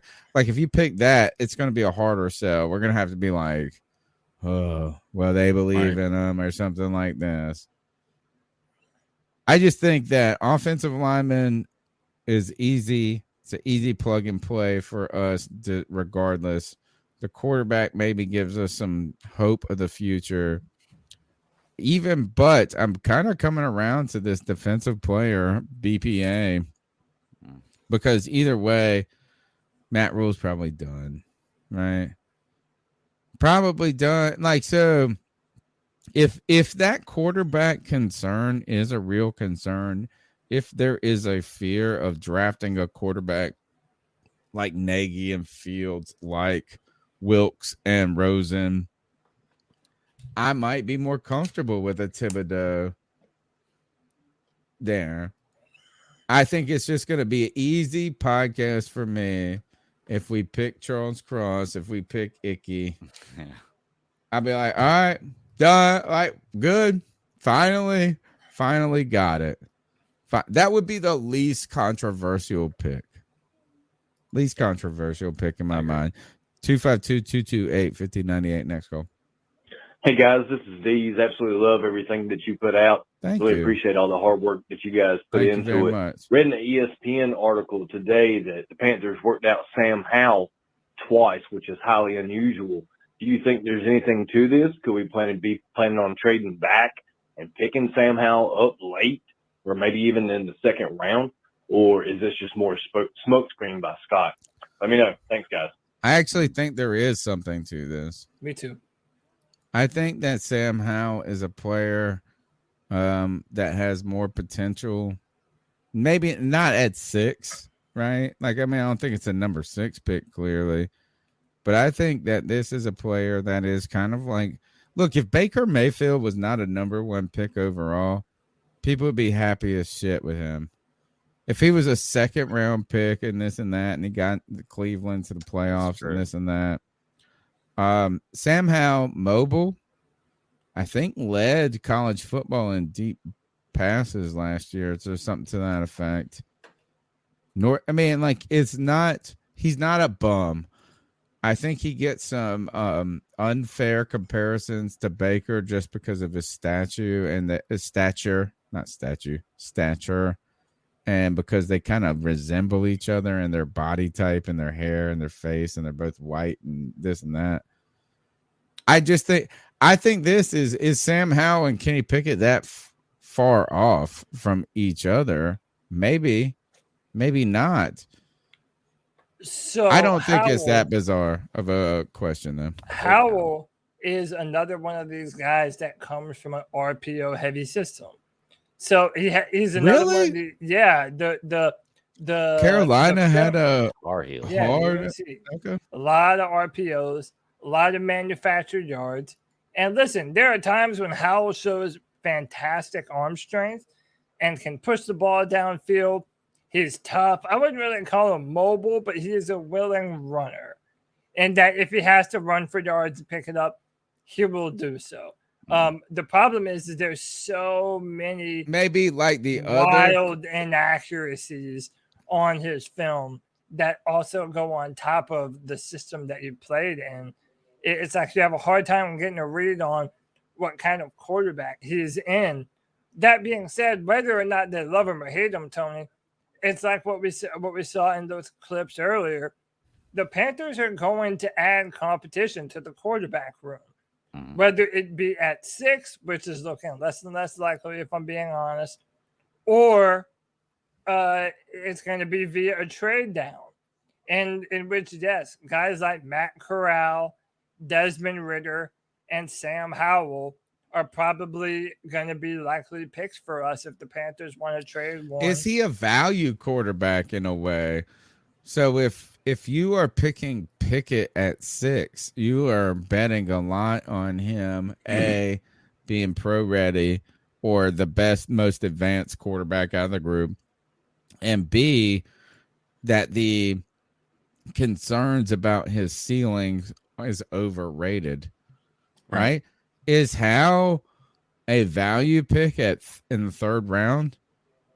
Like a Russell Wilson type of value pick is, and what I mean by that is a guy that actually has a ceiling that is comparable to a Kenny Pickett, but the draft compensation not even close to what you have to give the draft capital, not even close to what you would have to give to a Kenny Pickett. Yeah, it's a legitimate point. 252-228-5098. Next call. Yo, it's Steph again, man. Look, I didn't, give a detailed response on why I want to trade back, because of the simple fact that, we just don't have any draft capital for this year in a good draft in different positions. So I feel like we have an issue on O-line, so we need to establish more picks in the 2nd and 3rd round. So for me, I just need to trade down. But if we can trade down to maybe in the 17 to 20 range, we can try to get maybe Charles Croce or even Penning. Penning is a good pick up there, or something else, whatever. But anywhere on the O line, and maybe possibly getting a running back as well too in the 2nd or 3rd round. But just this whole draft for me should be just on the offense. Lord, I don't even want to worry about the defense, to be honest with you. Just the offense, because it's piss poor right now that we're dealing with Sam Darnold and this O-line situation. We haven't had a tackle in years, so I would love for us to just trade down and establish more picks to help our O-line out. Or let's just not overcomplicate it at 6 and pick Icky and move on with it. He's my favorite out of the 3. I like Cross a lot. Evan Neal, actually my least favorite out of the bunch, but I've also only watched like 8 minutes of all 3 of their highlights together, and a lot of first impression bias comes into that. Let's go to the next call. You want to know why they won't build that wall? Carol Baskin. Carol Baskin's gonna build that wall. Bitch. Nice call. Next call. Nice. It's me, C-Dog, man. What's up, C-Dog? What up, bro? Man, everybody hit the motherfucking like button. Yeah. And motherfucking subscribe to the show. It's free. Y'all boys doing a great job. Thank you, brother. Appreciate you. Everybody, great job as always, fellas. Now, I'm real quick. I'm not going to try to be long, but it's the Sea-Dogs, 1983. And like I've been saying, man, it really doesn't matter. You know what I'm saying? We need to just go ahead and get ready for this lame duck year. And this is why we don't need to draft a quarterback, because Matt Rule's going to be gone after this year. So we need to sit back and just this roller coaster, man, for this last season of this goddamn circus, man. And goddamn, really at the end of the day, man, I really want a new owner, man, because Tepper to even bring this motherfucker back for another season, to even waste our fucking money, man. It's just fucking ridiculous and fucking embarrassing, like I've been saying before, you know. But if we can, man, we need to just if we do stay at 6, just build a wall, go offensive line, get one of them tackles and let them goddamn battle it out with goddamn Christensen. Then the goddamn loser, put the loser at goddamn left guard, and hey, we just keep on going. We'd be good, And that's about it, man. Just build a wall. They can't fuck that up. But they can because they had goddamn Brady Christensen playing everything but left tackle last year. So, he didn't draft goddamn Slater. So I don't know, man. But keep up the good work. Keep pounding, and just everybody just getting ready for this roller coaster ride, man. This year we got them this mediocre motherfucker. We got them guy that he hired because he looked like him and he smelled like him and all this bullshit.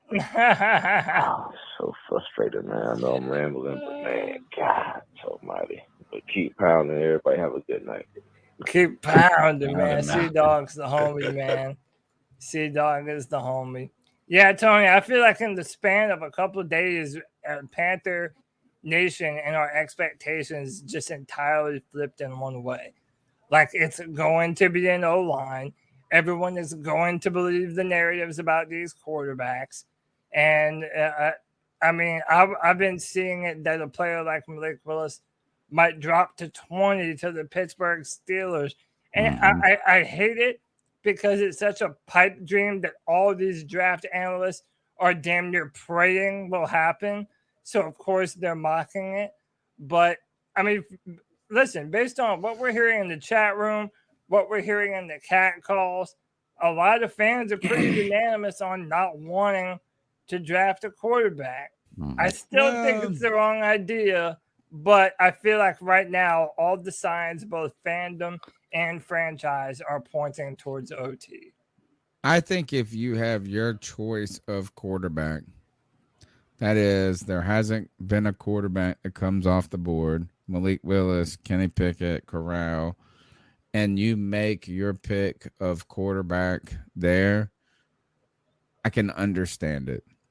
Right? I can understand like you identified a guy that you think can really make a difference. I think that if somehow, which is not absurd, I was listening to PFF mock draft podcast. They had Kenny Pickett going to Detroit, and they're saying, look, Detroit has the ability to swing for the fences because they stink. You know what I'm saying? Like, it's like until they, so for them, there's like, it's not unrealistic to take a chance on it. I think if Malik Willis goes at number 2, and then you're desperately picking a quarterback at 6, then I'm just like interested in offensive line at that point. I don't know. Like Greg and I have been saying, is that if you pick that guy at quarterback at 6, you better believe in his ass. Mm-hmm. And you better believe in his ass at 42 if you pick him. See, I don't want you to pick a guy at 42 that you don't really, that you think, oh, well, he might wait. Then that's just a waste. No, it's not because you're drafted for depth and because a guy at 42 can work out, but you're not drafting a guy at 42 to be your franchise quarterback. You're drafting your franchise players in the first round. Anything after the first round, we drafted Will Greer in the 3rd, and it was a waste. An absolute but waste. We weren't drafting him as a franchise guy. But we weren't drafting him as a franchise player. We were drafting him to add competition. Well, we were drafting him to back up Cam Newton. Right. I want to hear this, is that you either believe the guy, you either think you got a steal, you think you got your guy at 6, or somehow you got a crazy steal in the 2nd or the 3rd that you truly believe is the future. Because if you just think he may make the roster, this is why I get mad about the Jordan Scarlett pick. We picked a running back who a lot of draft heads said this dude was fucking a good ass running back. He didn't even make the damn team. I don't want to have a fourth round pick that doesn't make the team. But what do you I don't want to expect out of have a fourth that. round pick though? Like seriously, like you can't get you can get an all-star player out of a fourth round pick, but it rarely happens. Those picks are there for I depth. want you to I want you to legitimately believe if you draft a quarterback in the second that you got a gem that fell into your lap that you think could be the guy. I think the second not a guy offers a that's lot of just those. gonna I think the compete. second I can agree with you on the second, but after that, I think you can't expect to draft a quarterback in the third round. And be like, okay, this is going to be my next, Aaron Rodgers. And I hate to bring it up, but like, I mean, you look at the players like Tom Brady. He wasn't drafted to be that franchise guy either. I'll guarantee you, when he was drafted, That's like the most ridiculous. I know, example, but my Right. point is like they didn't draft him with the thought that this guy is going. Like they probably drafted him because he is going to back up Drew Bledsoe. That was what really the about bottom Dak line. Prescott? Let's think of a Dak Prescott. I think that's a good example. but But he the wasn't comp drafted to be a here is starter. I think that Dallas drafted Dak Prescott with the As a back- idea that he was going to be a starter, though. I don't think so. I think that was No? far. They were all in I think on Romo. Romo was Yeah. still playing pretty well. He just had a couple of I think injuries. his shoulder was broke by that point. He was had done. some. Somebody tell us about that. He had the collarbone issues, but it wasn't until the back breaking, I think, that took place in like the second or even preseason that Dak got his shot, and Dak turned out to be a good quarterback, right? I don't think that he was drafted with the idea of this guy is going to be the next guy, because Tony Romo, by all accounts, still had plenty of time left. Yeah. Like if you looked on the average age of quarterbacks, or the average retirement age of quarterbacks, it was Romo still had plenty left in the tank based on that. I thought he was done by that point. I'm going to go into the next call while Greg looks it up. It's only 11-second call. Build that wall. Build that wall. Build that Build wall. that wall. Build that wall. Build that wall. Build that wall. Donald Trump running for president 2024. His last year he really played. He played 15 games in 2014. He threw for 3,700 yards, 34 touchdowns, 9 Who? interceptions. Romo? Tony Romo. Yeah. 20 what? 2014 2014 is what? Yeah. Nah, it was that 2015 And then season. 2015 was Put the year. him down. 2015 he only played 4 games, but 2016 When was was the year Dak he got injured in drafted? game 1. 2016 was that year he got injured in game 1 and Dak took over. Yeah, so his first that He got 2015 busted on that Thanksgiving game. We broke his damn ass. He's done. They knew there was questions going into that. Maybe. I You're don't right. think they drafted Dak as a complete flyer. I'm not saying that's 100% the case. I think that there's always hope that these guys can develop, but I don't I think think that Greg's they're- right. The second round, we can make an argument for that. The Right. third round is the flyer round. Yeah. And hey, I'm not gonna lie, I'm sitting here looking at Sam Howell highlights, and he can run, man. I've seen him trucking some people in some of these highlights, and he's got He an can arm. Like spin it too, man. He's if not we the get him in the worst. third or fourth round, I wouldn't be upset with that. Would That'd that some be competition. that much different than picking Corral at 22, though? Yeah, I was just as impressed with that as I was with Kenny Pickett highlight. If you traded back, what would be the compensation at this point? Just honestly, like if you traded from 6 to even Well, 18. think of the two teams. There's two teams that are kind of in the range that we want. Could trade back with the Saints, who have Wow, those would we do double that? picks, and the Eagles, who have the other picks that traded with the Saints. So you're kind of moving back to Pittsburgh. like that 18-19 range.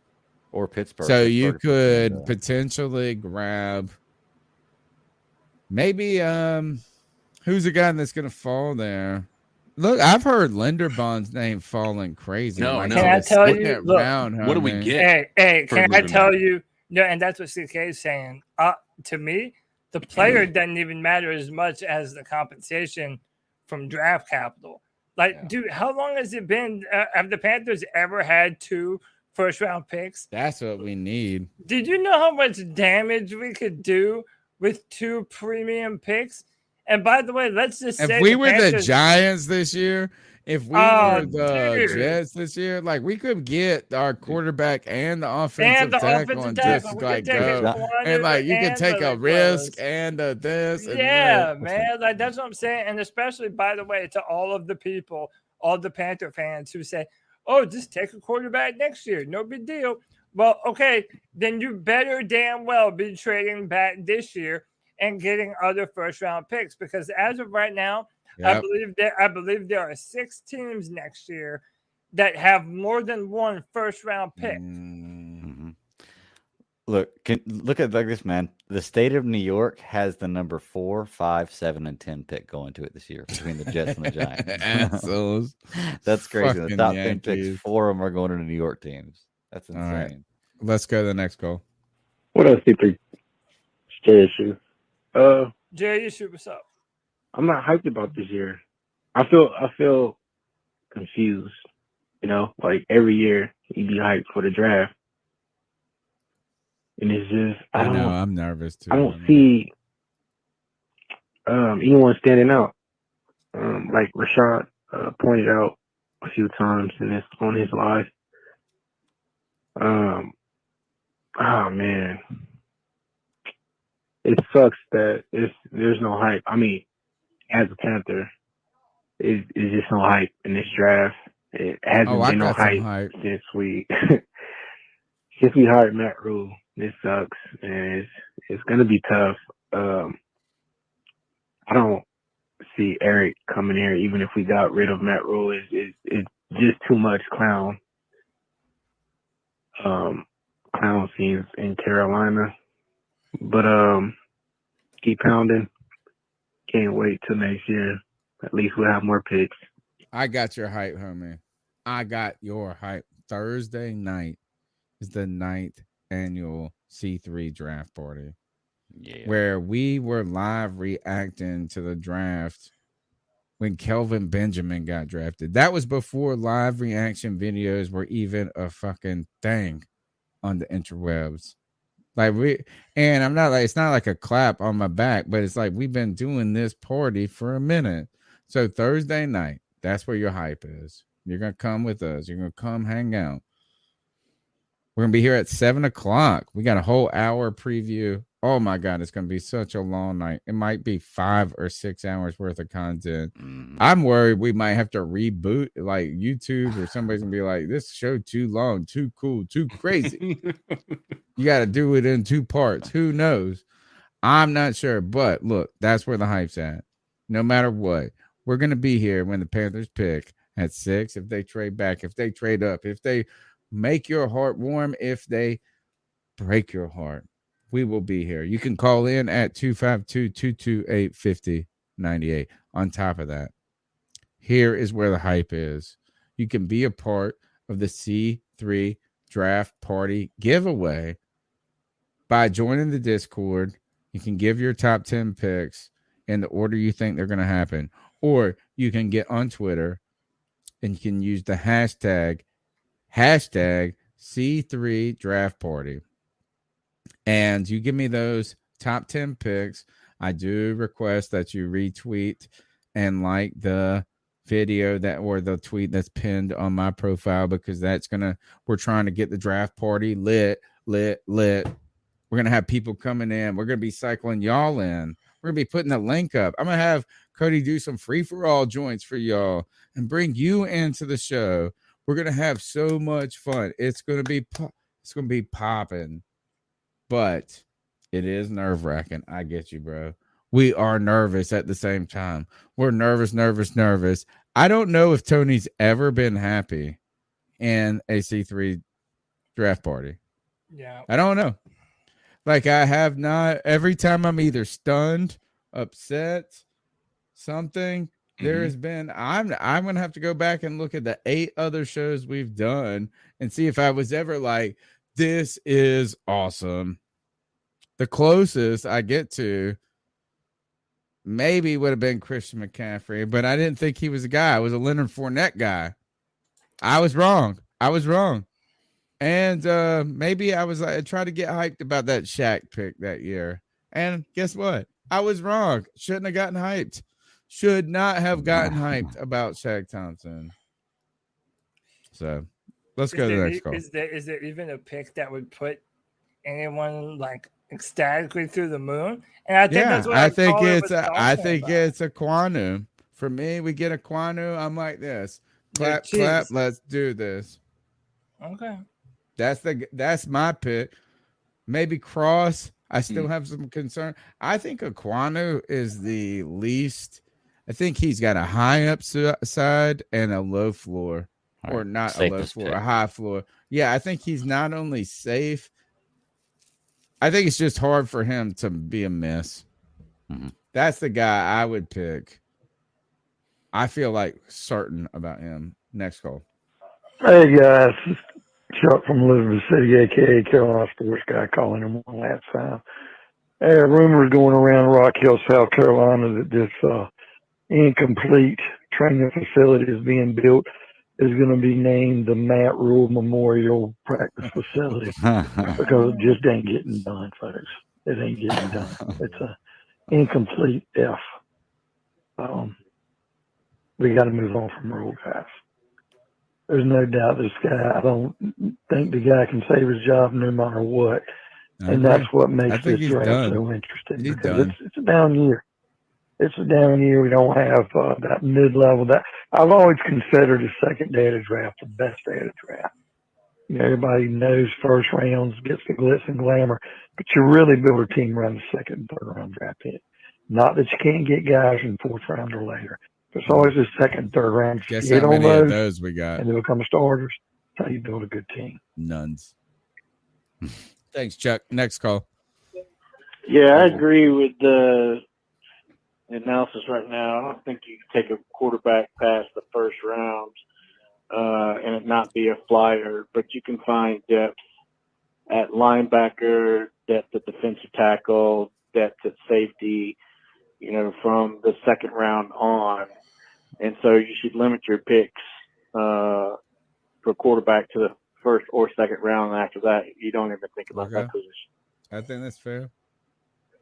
Because then it's just so, it's like a bizarre, again, look at what Pittsburgh has done a bazillion years. They picked Josh Dobbs. They picked Mason Rudolph. They have picked a quarterback in the third and fourth round every year for the last 10 years, and none of them were the heir apparent to Roethlisberger. They tried to find the Russell Wilson. They tried to find the Dak Prescott. It's harder than y'all think. Not y'all. Callers are all on it. The fans are on it. I'm just saying it's harder than people say to just like, oh, that's why if you really, and this is where Cody's right, like if you really think the dude is the dude, just pull their D out and do it. Next call.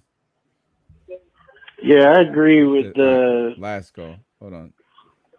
Okay, guys, it's your boy Steph again, man, out of LA. What's up, Steph? Look, man, Steph in LA. I love you guys, man. I'm loving the show, man. Thank you. Appreciate you, man. I got something here. What if we do this? How about this? We draft the whole draft. I don't care if we move back or we don't. We get a tackle, or we wait. You know, whatever. It doesn't matter. We just draft everything offense this year. And then how about we do this? We draft everything offense. We get Desmond Ridder in the fourth or fifth round. And then, of course, what's going to happen probably is Matt Rule gets fired. And then when Matt Rule gets fired, we'll be able to bring in, let's say, the Chiefs offensive coordinator. And let's see how it works. I'm just saying, I think that, you know, just in this draft, man, we got to go all offense. I mean, you know, I would love for us to try to replace Luke Kuechly at middle linebacker this year, whatever, with that Utah linebacker. But, you know, I don't think we're going to do that as well. But, you know, that's only the one position I think on defense that we need to look at. Really, we haven't really talked about that either. But it's always been offense, but we are really missing a middle linebacker for real. And now we have issues with Daniel Wilson. All that. We really need a middle linebacker for sure. But, you know, on offense, we just need to draft everything on offense, man. Seriously. I don't know what we're going to do on offense. I don't care what we do, to be honest with you. I really don't care. You know, we get a QB ethic, so be it, whatever. But look, man, just work the offense. If you want to pick up Malik Willis, that'll be fine too. Just fire Matt Rule and bring in an actual offensive coordinator who knows how to work with young QBs. You have that with Ben McAdoo. Why not bring in the Chiefs offensive coordinator and let him and Ben McAdoo work together? That to me is very success. That would be success for a young team. Like I think we're the second or third youngest team, guys. So you know, I think we can really do something here. You know, and stop wasting our damn time. Just draft offensively and call it a day, guys. My last time calling, guys. Salute. You know what I'm saying? C3 podcast all the way. Keep pounding. C3, man. Shout out Steph. Yeah, awesome call, man. All the way from LA, West Coast, man. It's an interesting theory. I mean, it's just as all offense, arbitrary as drafting all defense, you know. So it's not bizarre. Yeah, we drafted all defense. Here's the bizarre part about it is that we only have a first and then this flurry of fourth. It's like the weirdest. Actually, I wouldn't be upset about it. Like if you went, we drafted an offensive tackle at 6, and then we drafted all like guards and quarterbacks or something like that, I wouldn't be mad. I would be mad though if we drafted a quarterback at 6 and then we drafted like a running back. I'm tired of these running backs, these flyer running backs in the 4th and 5th that we cut. And I was a big Cameron Artis-Payne, my boy, homie. That's my homie. He's way better than all y'all fools. Jordan Scarlett. Cameron Artis-Payne, way better than Jordan Scarlett. Way better. And you know what? We barely ever got to see Jordan Scarlett. That's the point. We saw more Cameron Artis-Payne, and he slept with Ron Rivera's daughter, obviously, because he was on the outside looking in. Anyway, I want our team to draft people they believe in. That's it. Don't be these wussy, you know what, wussy with a P people that's like, oh, well, we're going to just see if it works. See if it works. See if it works. Like, look, it's either you draft him and you think you got a vision and a spot for this mug, or you don't F with them. Jordan Scarlett, example of that to me. Will Greer, example of that to me. Like, let's just draft in people. Rashawn Golden, example of that to me. No, don't draft them if you don't really believe in them. And I am worried about the work that this team has put into the draft a little bit now that we're learning that they've really amped it up. Oh, and you know what they did? They amped it up by writing 3 reports rather than 2. So, hey, I got some questions. Even Cody came around to the OT side. No, look, if the draft night goes perfect for me, then I'm going to be really happy and everyone else is going to be really upset. I've just come to the conclusion that OT is the inevitable way that the Panthers want to go. Right. And it what if Malik gets done at 2? What if Malik gets done at 2? What do you do? Then again, like we said earlier, it's a non-issue. They took that problem away from us. It's if we have the ability to choose him and then pass on him. But with that said, I mean, I just think the offensive line is inevitably what the Panthers want to bolster and build up. So that's what I think they're going to do. Another real concern of mine is I do not think Brady Christensen is a good guard. I really do think Brady Christensen's best way to be a contributor on this football team is at tackle. And if you draft Charles Cross or Kevin Kwanu or Evan Neal, you are resolving yourself to play in Christensen at guard. So, hey, maybe the Panthers are right. Maybe he is a really good guard waiting to happen and all of his versatility and whatnot. But it'll be interesting, man. I mean, at the end of the day, even though I wish the Panthers would have drafted either Rashawn Slater or Justin Fields last year, I'm happy that we have J.C. Horn because he makes the team better. And that's what an offensive tackle will be. It'll be a person that makes this team better. You're listening to the longest running Panthers podcast on the interwebs. When I say the longest running, what I mean is this, is every week since 2013, we have done a podcast. Not even the Carolina Panthers team themselves has done that. How about that? How about that? Catch me outside. Catch me outside, Carolina Panthers. That's right. We've been here every week doing this show on the streets. And I'm not trying to diminish what other content creators do. Support them. I got mad love.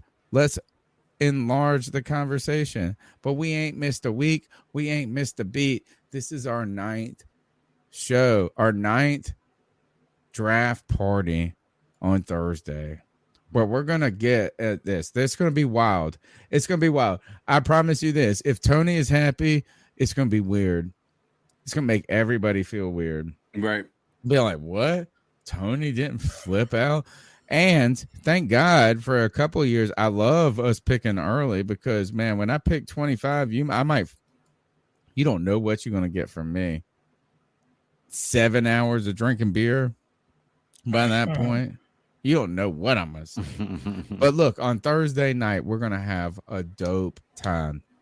We're going to be live reacting to the 2022 NFL draft. We start at 7 p.m., an hour before the show.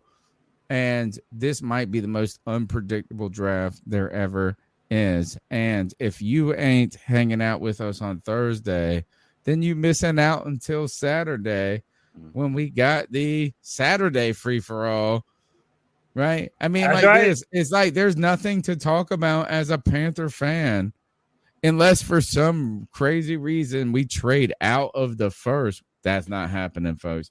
The Panthers are not trading out of the first. Not a shot. We are making a pick on Thursday night. Right. But you might not have any picks. No talk on Friday. So you better be here with us on Thursday. You can be part of the contest. You use it. Look, it's pinned in the chat on YouTube. You can go to Discord, submit your top 10 and of the draft. The details, I've already talked about them. Go to Twitter, top 10 on Twitter of your draft, but you got to use the hashtag C3 draft party. Final thoughts, and we got to ice some fools up too. No, man. Look, we're gonna have the Saturday free for all. Like Tony said, no Friday show today. Saturday sit-in. I saw someone put in the Saturday sit-in. Saturday sit-in, and you'll be able to join that show as well. Hey, man, get hyped for this Thursday. Dude, I'm ready, bro. I'm ready. We have a badass draft coming up. We'll be going live at 7 p.m. So we'll be live a little early before the draft on that night. And we're going to have a good time, man. It's going to be fun. All right. Who we icing up? Somebody's got to have something good. Oh, I mean, yeah. I'll take the low-hanging fruit here. Please.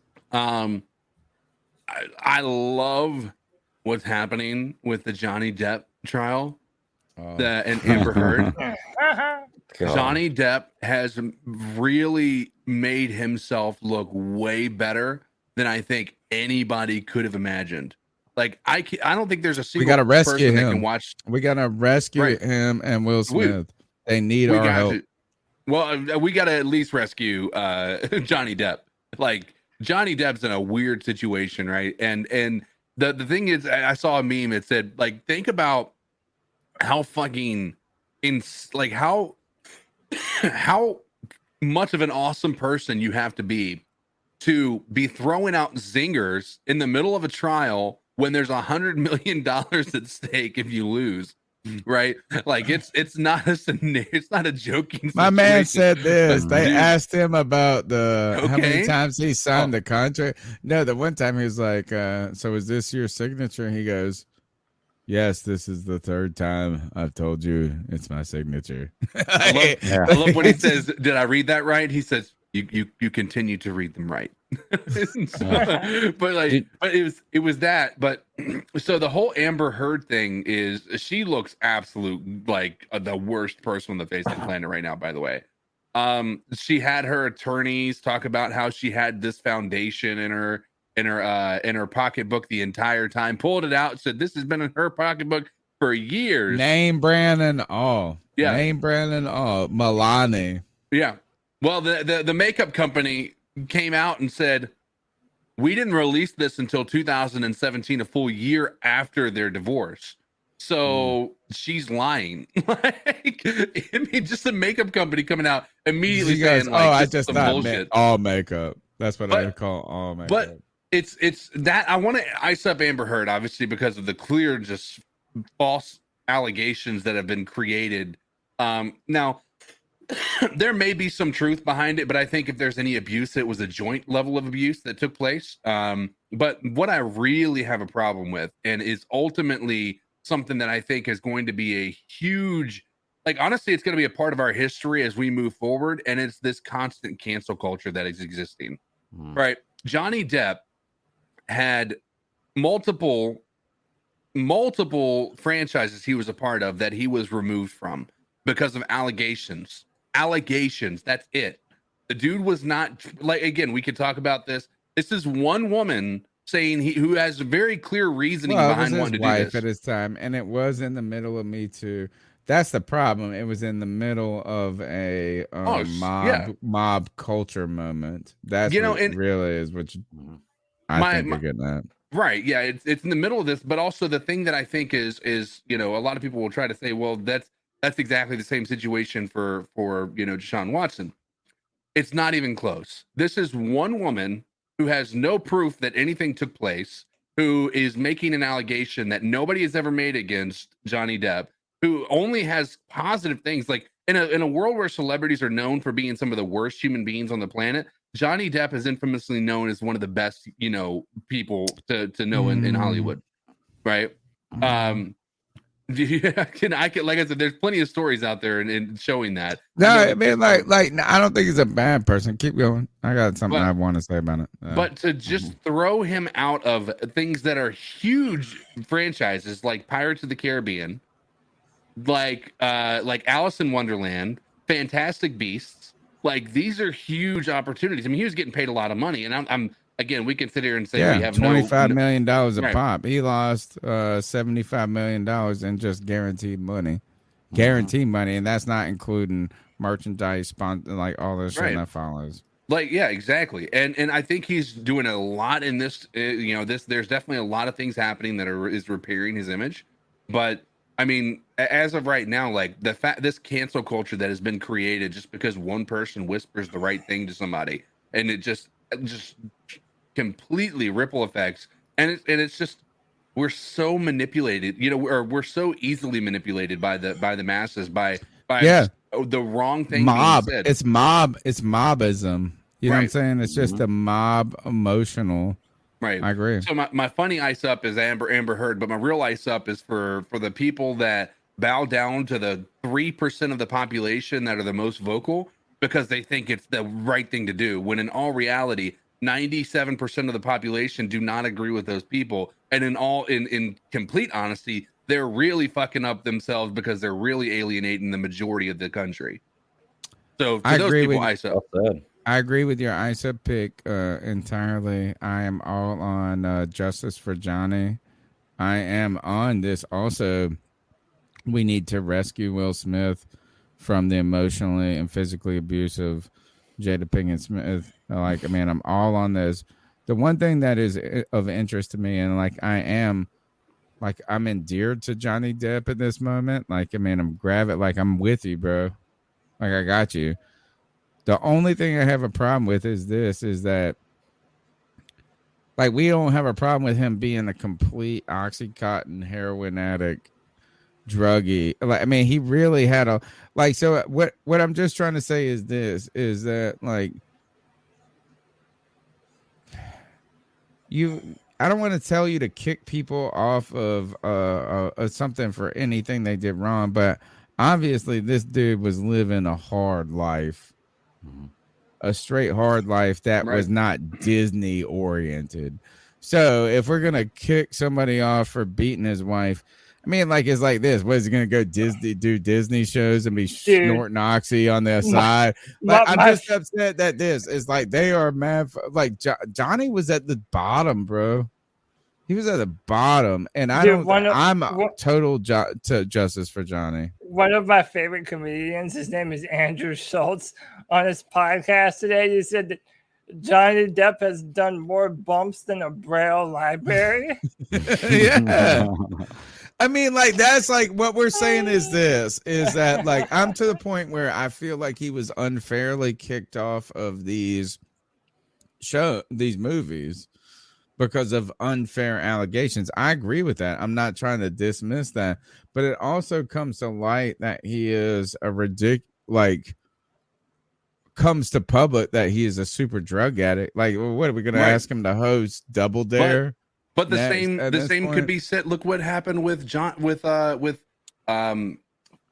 I'm just saying that's bad. Iron Man. I'm just saying that's bad. No, Iron Man. Robbie Downey Jr. He was a drug addict. Back from it, but that was a comeback story, right? But it was a comeback story from a hard life, right? So you can't like say that one person doesn't deserve to be in this position because of drugs when one other person, just because that they may more recently have been involved with drugs, doesn't mean that they should be kicked off of that just based on that. I just don't want us to be morally condemning of people like who had an affair, but then are snorting oxy on the other side. Like, oh, that moral condemnation is okay, but this one is like, and look, I'm pro justice for Johnny. I think he's gotten screwed.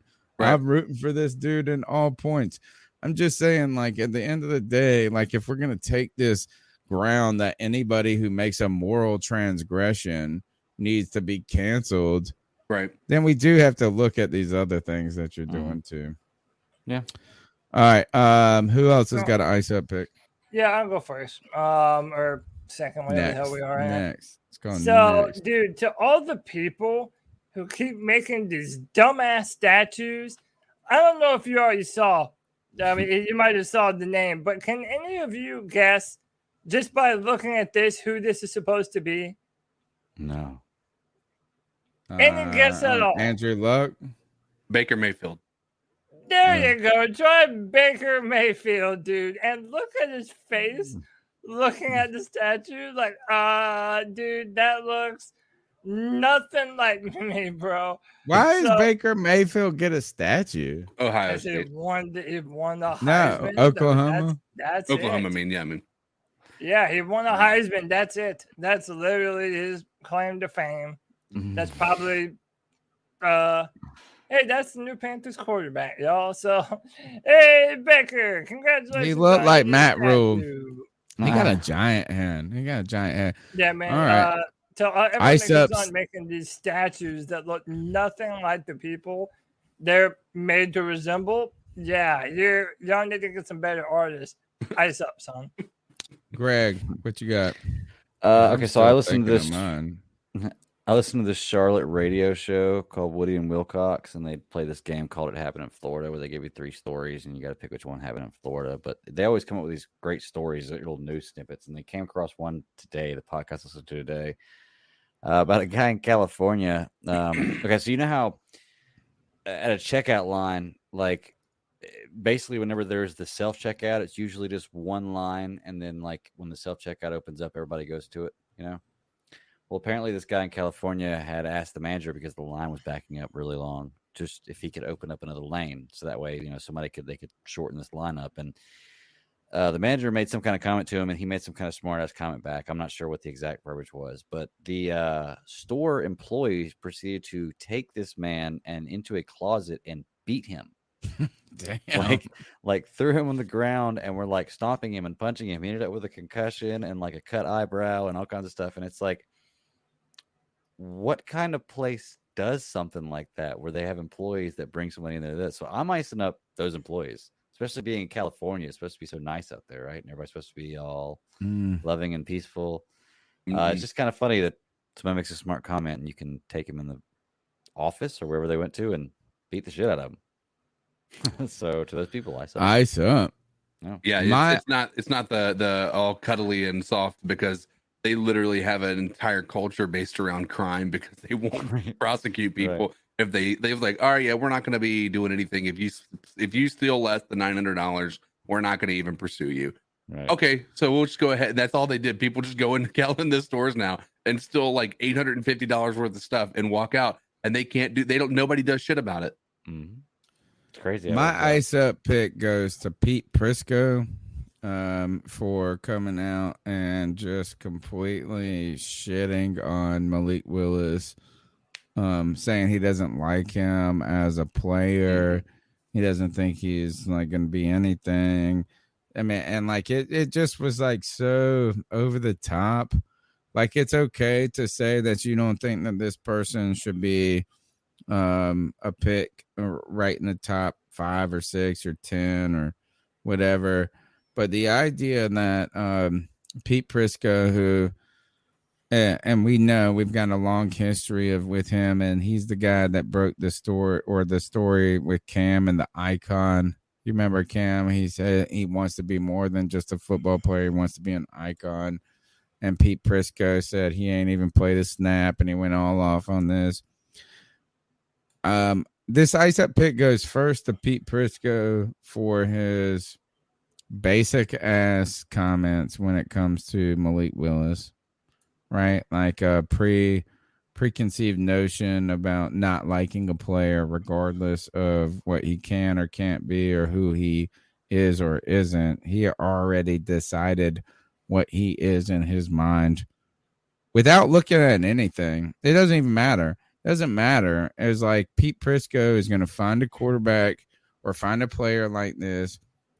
I'm going to refrain from calling it racist, because I don't know if it's only based on race, but I feel like it's like playerist in a way. Is like he's going to find a guy that he's going to shit on no matter what. It does seem to be like it happens to be a black quarterback every time. So, I mean, maybe that lends to that.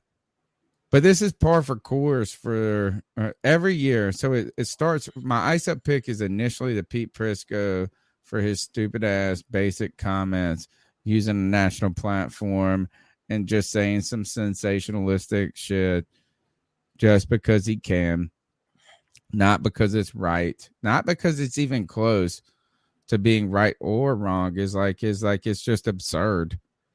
But I want to extend my ice up pick to this, is that every single year there is a Pete Prisco and his disciples that make these sensationalist, racially charged discussions.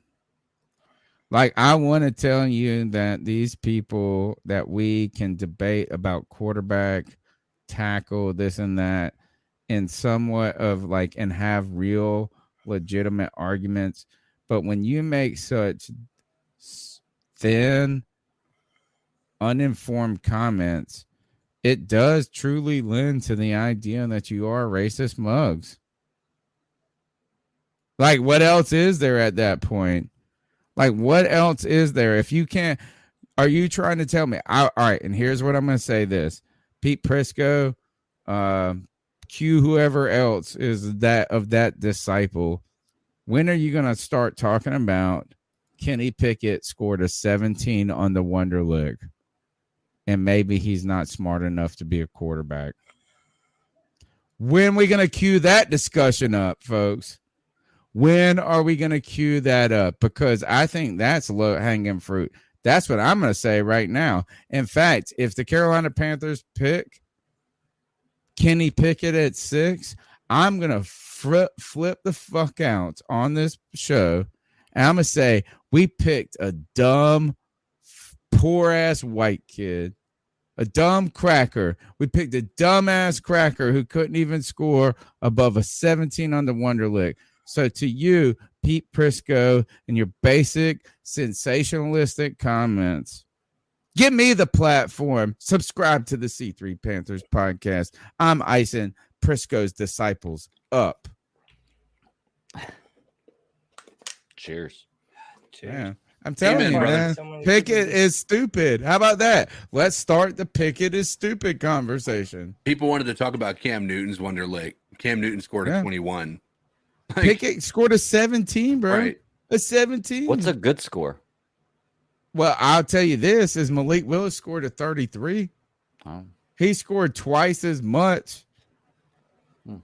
I have no idea what the I grading think scale is. I just look, know that what a was good in the score was. Malik Willis scored, like that's in the Peyton Manning, Phillip Rivers score. So you can't score like a 95. Is what I'm saying. No, it's like like if you score a 40, like that's a top.